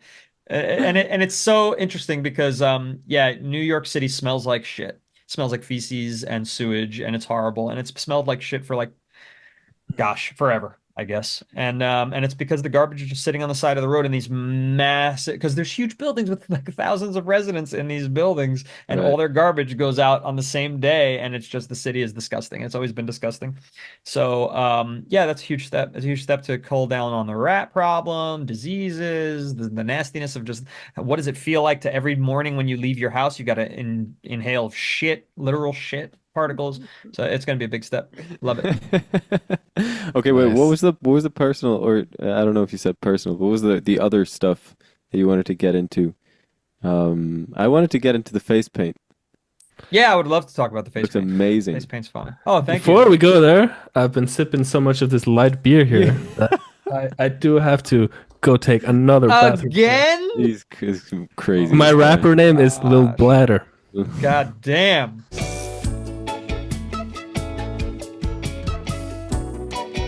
All right, face paint. Face paint. So every day I'm doing just about 5 days a week. I'm doing a live stream since about January. It's about coming into our fourth or fifth month soon. And I was doing it just as myself, and I just was like, why do I have to be in the way that I would go to a 9 to 5 job? Why do I have to look like I'm going to work? Like, why can't I have fun? And like, what's the most fun entertainment that I've seen? And what are the coolest looking people? And I'm like, fucking and this is just very personal to me, but like pro wrestlers, fucking Native American warriors, and I was just like, Hey. let's fucking be that. Like Yeah. let's express what we want to express, what we feel is cool, what we feel looks awesome. And for a while I was doing just like regular like makeup, and I was just kind of putting it on my face as a design. And then I was like, no, I just gotta, it can be more me. It can be more expressive. And so then I discovered this ultraviolet reactive face paint. And Hey. so it just has this pop that like really feels even more expressive and more interesting. And so, a lot of the people who watch my live stream, they really love it. And it also attracts some negative attention from people who will come in and they'll be like, what the fuck's on your face? Like, well, how old are You you? Like, gay? what? Yeah, yeah, exactly. All that stuff. And like not realizing at all probably how many face painted warriors they find cool, and like Yeah, not even thinking of that. And really what it is it's a projection of their own insecurity. And I like doing that to people as well. I accept people's projections. I accept your anger. I accept your hostility. I can take it. Shoot me again. I ain't dead yet. So that's how I feel. And so I want it to be, and really it's that Native American badass, that fucking like Braveheart, all that stuff I just think is the coolest, but without having to kill people while you wear it. And isn't that man. nice? Isn't That's that I nice? love that for you, man. Thanks for sharing. That's Oh beautiful. yeah. Cool. Yeah. I I'm was just really gonna happy to ask hear if it that. was just very vivid or if it was UV. Oh yeah, I So you actually got a UV light here. yep. Yeah, And it's still very vivid even without it. It's especially the yellows and the whites. And Yeah. then, right. I can give Wow. it a little shine. Everybody switch to video right now if you haven't already. So yeah, and it's just as an entertainer, but also as a person, I just it's nice, and I'm building up the courage to be like this in the real world because this is the virtual world. But I'm building up the courage to wear face paint and go food shopping and go to Starbucks and have people look at me and be like, "Oh, what do you do for a living?" And have those conversations out in the real world. And so I've gone out not with quite. I put this on just special for you guys. And every day I do something a little bit different because it is free hand painted. It's not a stencil, right? So it looks a little sloppy, but I imagine that's what it would have looked like if I was dipping my fingers in indigo or Oh blood yeah. or whatever. So I try not to be too precise with it at any given point. It's kind of part of the charm there. And sometimes I'll do like lightning bolts, and sometimes I'll just do like kind of the sports makeup, and I change it every day. But when I go out, I just do kind of like little dots, and they're bright, but they're much more subtle than this. And then I'll go food shopping. And so I've gotten to that point. Yeah. But I'm hoping Yeah, to man. get to one point where like I'm going to New York City looking like this, and maybe doing some man on the street interviews and talking to people the way I talk to you guys and strangers, and I think that would be very interesting. Yeah, man. I think we need much more of this. And when you said that you don't gotta look like you're going to straight work, I was like, man, like what if we lived in a world where people just feel comfortable showing up to their office jobs in face paint? Like, Right. what is the reason why that's not an acceptable thing? Right. And it is acceptable, but only if you qualify that you're from Samoa, and so you're allowed to have Right. face tattoos because your ancestors did face tattoos. And it's like, yeah, exactly. All that stuff is like, so I had Scottish ancestors, so why can't I go with the fucking blue stripes down my face? I should be able to Uh, do whatever the fuck I are want. you culturally appropriating the Scots right now? My Y DNA traces all the way back to Scotland, sir. All the way back to I Scotland. see, I see, I see. I remember we had that conversation. My mom, she was like, "Yeah, he knows his stuff." She's her specialty is in biology, and she worked in genetics, so she was Uh-huh. commanding your knowledge on the topic of genetics. So Really? yeah, Wow. Well, yeah, I read a little Richard Dawkins, the selfish gene and Yeah. whatnot. Oh, I'd and love she to was read saying that book. because you were speaking about the patrial lineage. Oh, Um, yeah, yeah, yeah. When I was talking about my ancestry discoveries. Yeah. yeah, and she was saying that there is the inverse, the uh, on your mother's line that also exists, but it's a different thing. But I don't remember Yep. exactly what she said. But Yep. But yeah, I'm not going to explain that to you right yeah, now. Yeah, right. for anybody else who doesn't know what Hugh just said, I didn't catch that either. I Yeah, you can go back to our don't. last Not sure. episode. It's an underrated episode. The last one with Dan Curley may have been the 10th episode or something, That but was a freaking amazing episode. That was yeah, I'm glad you really really enjoyed it, proud of gentlemen. that one. yeah. And Yeah, this one's turning out well as well. And I just want to say that I wasn't actually defensive about cultural appropriation. I don't believe in cultural appropriation. I think cultural appropriation is one of the dumbest, most self-inhibiting and socially inhibiting pieces of bullshit ever. I think everyone should be able to express themselves in whatever ways they feel satisfactory to themselves. And I think that it's a great way to share cultures, to Yeah. allow other people to look like other cultures. And that's how cultures have historically been. And it is an entirely modern thing that you wouldn't want an outsider to be more like you. That's just absurd and silly. Okay, but I'm gonna Mm, play I the hope. counterpart Let's go. here. I'm ready to smash. I don't have a strong opinion, and I haven't thought about it much. But do you think people should, if they are partaking in other cultures, that they should at least respect the tradition, or do you think just But anything what do goes? you mean by respect the tradition? Like Like you not know making goofy, silly caricatures out of it, where and the stereotype of that that country you is put always the some bad guy some or effort something. Yeah. into knowing what it's about before you make it your own thing, I guess. No, Mm. I don't think that's necessary. Okay. No, I don't Yeah, I would think agree. not everybody needs to be a Yeah. historian. No, no, Because but I I want mean to just wear a like mohawk, I have to study the Mohawk Indian tribes. Like, no, Okay, wait, no, wait, no, wait. no. The only no. example of cultural appropriation offending me or giving my ego a little painful scratch was was when Marvel did Norse mythology and added Thor to But that's what the. I mean. Also, it's Yeah, Yeah. I like thought it was yeah. like I was like shit. Yeah, they did Thor movies as well, Yeah. and in those movies, Hela, as she's called, Hel, in Icelandic, in modern Icelandic, the god of the underworld, is Loki and Thor's sister, and hmm she's Loki's daughter in the original mythology. And it's like a hmm big thing that Loki, he's a shapeshifter, so he can make babies with anything. So he makes all these freaky babies with all these freaky magical creatures. And they're all terrible. And he's the father of he. This is how the Lord of the Underworld was created by Loki, just being mischievous and creating lots of babies. And it's like seeing that gave me like really irked me more than I really am proud to admit. Honestly, it's just like, Right, God. right. Well, that's the not being proud to admit it is the best part there. Because Yeah. you know what I got to say? Get the fuck over it. It's a comic book movie. Who gives a shit? Yeah. It's not a fucking seminar on Icelandic mythology. It's fucking stupid comic book movie. Nobody believes in it. You know, it's Yeah. not.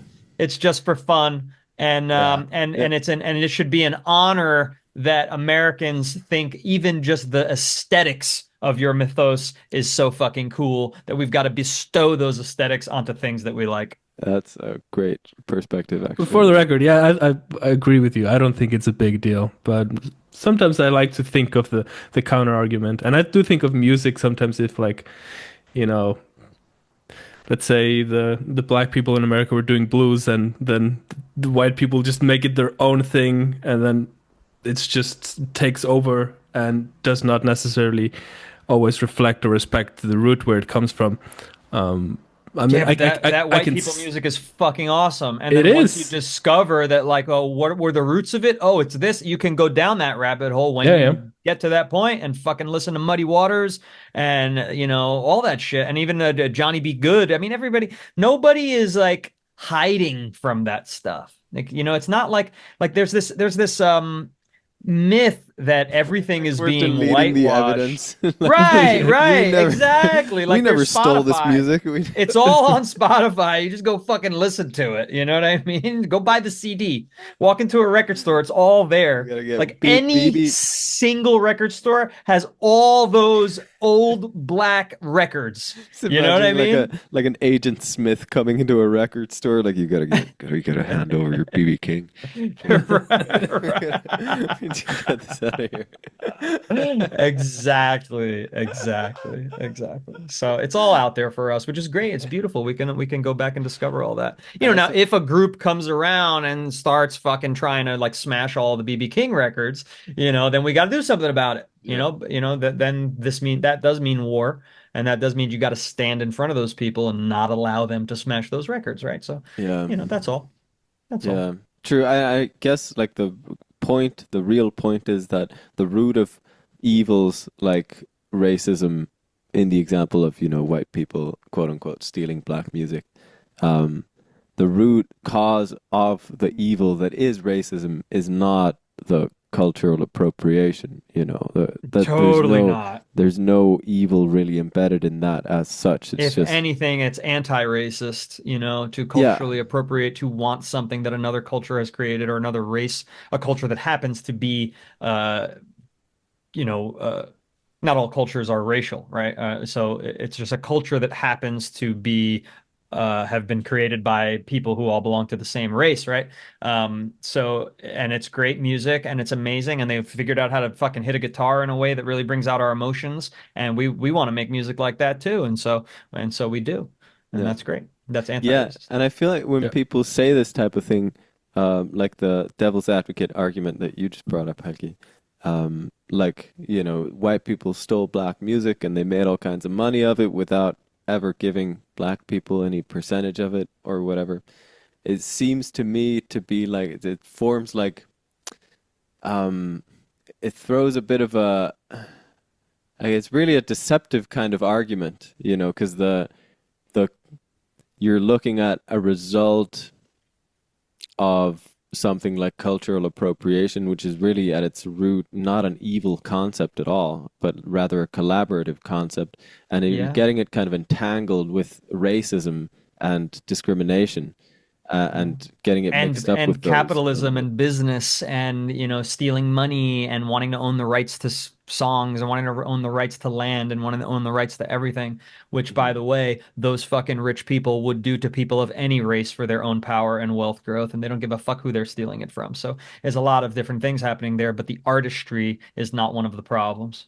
Mhm. Okay, but I'm curious about this though because um I started picking up on this at some point. Like, you had all these great original black guitar players in the blues, and then you had Jimi Hendrix. But then, like after that, in rock music and metal music, it's like 99.999% white dudes, Yes. and and Yeah. Do you think that may have been a part of the equation that it became so appropriated that it kind of somehow pushed some of the black people away into doing other things? You know, that they didn't feel like they were welcome into this No, whole scene that was started. Like, no, what I do you don't think believe the that at reason all. is why it just became I so mean, and homogenous? even if they got like ostracized from rock and roll, from the rock and roll culture or something, they got just like, excommunicated from that community, got thrown out because they don't want no blacks in their white community of rock and roll musicians anymore. Like even if that were the case, then the point still doesn't stand to me because in even in that case, it's not really cultural appropriation that's the problem. I mean, sure, cultural appropriation is what led to the white musicians taking on black music, whatever, rock and roll, and making it their own. And now all of a sudden, you got more white people than black people in rock music. And even if that were to result in discrimination, eh, where the whites throw out the blacks because they don't want them making the same type of music they are, or or the blacks don't feel welcome in the community or whatever because they're a minority. Even then, the problem isn't cultural appropriation itself; Right. it's racism. It's yeah, it's Right, right. Right, but I don't think that that's what happened. I think that what happened is, first of all, there were many great black rock and roll stars. In fact, one of the biggest ever. Chuck Berry. He was even put on the fucking the Voyager spacecraft, right? Yeah, I'm So, more so talking about after, like, after that, like, Mhm. the decades after that, the representation is very low in rock music. Yeah, but representation of black musicians is not very low. It's very high. And you Yeah, have Michael Jackson is the biggest fucking star in the world, probably ever in music, ever to exist.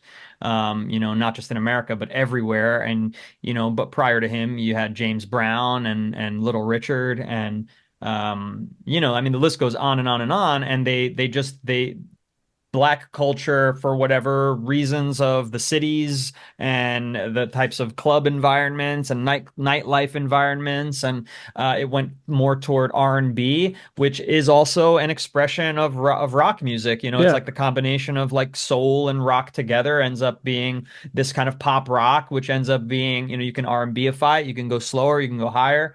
Even the Isley Brothers, who were, great Motown artists, they and technically rock and roll artists, they went into, in the 90s, it was like, "You're contagious, touch me, baby, give me what you got." They didn't start making that music. They ended up making that music because that was hot.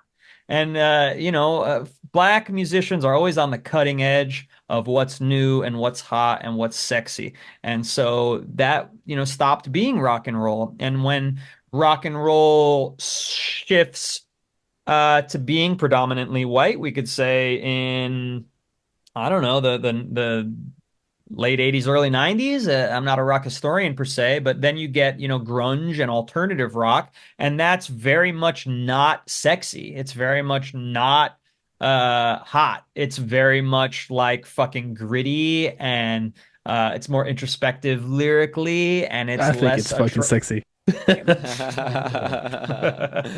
and it's just rough. it just goes in a different way, and I would think that young people of any culture are going to look up to the people in their culture who are, who they find attractive, and it just always, and then things branch and they grow and they go in whatever fucking direction they go in, Helgi. Right. Yeah, makes sense. you know That feels like a very natural point to call it for this time. What do you guys? and then rap music, and then Yeah. and now rap is the predominant popular art form in America, so, Yeah. and it's predominantly black. and That's and in Iceland Oh, really? for sure. Yeah, it Well, has it's been not for the last predominantly decade. black in Iceland. Oh no, no. This That's just a statistical impossibility. I remember the time when seeing a black person at the supermarket was like seeing a unicorn. It's like It's so rare in Iceland. It's like we have more diversity now, but we used to be very homogenous. Yeah, when we were kids. My Yeah. my stepdaughter is black, so I have quite a bit more diversity in my home than your nation. Yeah, yeah, but statistically, you do. Great. Yeah. So And anyway, uh, I just want to say, because I always feel this way at the end of our show, but I never say it on the air. Um, I have no idea how this show, and I have no outside awareness of this. To me, I'm just like having a conversation, and like maybe it's dull, and maybe it's not dull. So I'm glad you guys always seem to enjoy it. Yeah, I think it's same here. always interesting when you come here, and I like that we're able to go into, more contentious territory and kind of push back Yeah. on both, on all angles. I think Yeah, I like that that's, too. So yeah. it's a lot of fun. It was a lot of Yeah. fun getting a little gangsta on each other. Yeah. It's a little bit. I mean, I think I'm probably the least experienced of all of the three of us in really getting disagreeable with people. But Hmm. I'm kind of proud of myself for this one. This was fun. Yeah, it's a good Well muscle to done. train. Thank you, thank you, thank Yeah. you. Yeah, I'm only. I mean, there was a second there where I was like, "Shit, did I just go too far? Hmm. Just punch too hard. Yeah, I you didn't did. mean I'm to." still a little sore. Yeah, Yeah. you see, yeah, and then you learn You- it's actually fine. Dude, you gotta put on the war paint. That's how Oh you yeah, prepare. That's yeah. Oh man, I didn't come. I brought a knife to a gunfight here. I'm screwed. Yeah, yeah. I had a lot to say about the paint as well, man. I just think that's so great. I was gonna go on this whole tangent about how I found myself in my own clothing style recently and like Awesome. expressing the mood of the day, really. It's so like Yeah. it's a thing that's more associated with femininity, of course, so sometimes us men Right. are quite resistant to, being perceived as Says says one long-haired man to the other yes, two. yeah, yeah, Yeah. yeah. With the earring and the rings, yeah. Yeah. One funny thing, It because runs deep. Yeah. one funny thing I've been running into is because like I've been enjoying particularly this is new for me because I used to like I'm kind of used to allowing myself to get a little more feminine and being comfortable with it with stuff Hmm. like earrings and rings and long hair. But recently I discovered that wearing a suit makes me extremely productive and I was like it's such a weird shift for me. I was just like, I'm Yeah. gonna I'm gonna actually get to work. I'm gonna get down to business today. I'm gonna get some shit done. I'm gonna sit at the computer, Wow. get some work done, and then those are the times I wear a suit. And I've tried wearing like a suit, but I still wear the earrings and the long hair and the bun, and the rings as well. And people in Hmm. public don't quite know what to make of me. They're just like, is he a crystal hippie or is he a businessman? What's up with this guy? It's cultural Uh, appropriation from uh, all oh directions. yeah. Like exactly. Combining, mixing, matching. That and it's so much fun. I mean I related when you said that people kind of perceive you and they're like, wait, what do what do I make of this person? What's this guy's Yeah, and doing? they often project themselves onto you, but there are some situations where you don't want that distraction, and so there are, if you're going to close a deal that's financially significant to you, and you know that the person coming is going to be someone very conservative, no matter how much you want to express yourself, I would recommend that you don't, because that could fuck up your Yeah. deal. So, True. play it smart. But like what I would do in that situation is what I would have normally done, which I like the way I look in black, so I typically wear dark colors. And but I always I'll wear like psychedelic styled shoes.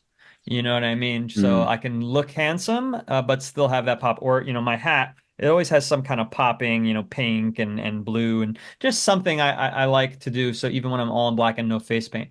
So you can always express yourself. And you know what? I had like a teacher. He always had like a tie that had all sorts of friggin' crazy cool designs on it, even though he came in a suit every day because he mm, was a business teacher and he wanted to look like a business teacher. But he expressed right. himself with his tie. So there's little ways you can pop Yeah. and be yourself. And one way that all three of us can pop very easily is just let the hair down. Just don't put it in the ponytail, you Oh know? yeah. I never do that. That's Yeah. for Yeah. sure. One thing before we go, I'm curious, who's on your cap? It looks like Oh, Charles it's Manson from. no. Oh my gosh, no, I Oh, would not do that. Jesus. It's John Wick, John Wick. I can see. Keanu Reeves It's character, a and it bit less says edgy than Charles Manson, so it Be says kind to dogs.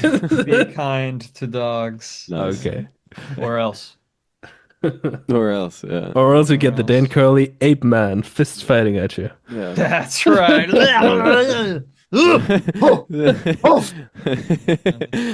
Is Arnold Schwarzenegger there? All right. Well, Yeah, man. that is all for this time then. Thanks so much for Cool. I hope joining you us guys got again. some good out of it. Yeah, it was great. Yeah, Cool. always a pleasure, man. Looking forward to the next time. Indeed. Indeed. Oh, we didn't give a cliffhanger. Should we do it real quick? On the stupid. No, I gotta walk the dog this time. Well, what happened on the dog walk? Find out next time on the Hewkii and Flammeus show. All right, signing off. Just before we leave, everybody, our outro song for today is my song "Glitch in the System." The name actually comes from a PlayStation 2 video game I used to play when I was a kid. The song came in 2015. I think I was about 16 when I made it. And the funny thing is that the vocals in the track, it's actually a choir of me, just a bunch of voices of me covering a Spangle song that I was doing for fun. And then I What? just pitched that up and cut it up. So the Spangle song is I Am You. And the line is I'll always be with you. Yeah. So that's, yeah. I did not know. I thought it was some kind of sample from like I don't know, some kind of sample Yeah. site or something. I wasn't sure what that was exactly, but I definitely did not think it was you. Yeah, it's me. And I think this song was my first try at like going ham with the details and just going wild with just doing a bunch of sounds that come out of left field. So that's kind of to capture the glitch effect of it. And It that was was too. really cool. It was really cool how it developed from the beginning, which was kind of just this chaos where you didn't know it was coming, and then it kind of smoothly transitioned into a beat, four to the floor, disco Yeah. vibes, just Yeah. except modern electronic music and the way it switched back and forth from the reverb and to back to the glitchiness and then to the reverb soundscape with your vocals and then the reverb totally just like disappeared and then it came back and it disappeared and it came back. So, It's a fun listen. glitchy. Man, yeah, I was gonna say something, but this song was actually one of the songs that was used by Psyched Substance, which is one of the biggest educational psychedelic channels on YouTube. Huh. So some people found it from there. Mm. But yeah, I was gonna say about the sound design. I was finding some really cool stuff with a synthesizer called Gladiator, and I was designing this kind of scratchy scream sound almost, and I was cutting it up. So that's kind of the main synth going on there, layering with the bass that starts in the left ear and then in the right. So much panning action going on. I was like really discovering how much you can do with doing different stuff in the right and the left ear, kind of toggling back and forth. So I need yeah. I need to listen back to it with that in mind. I didn't quite notice that on Yeah. the first listen. There's a lot there. But yeah, with all that said, enjoy Glitch in the System.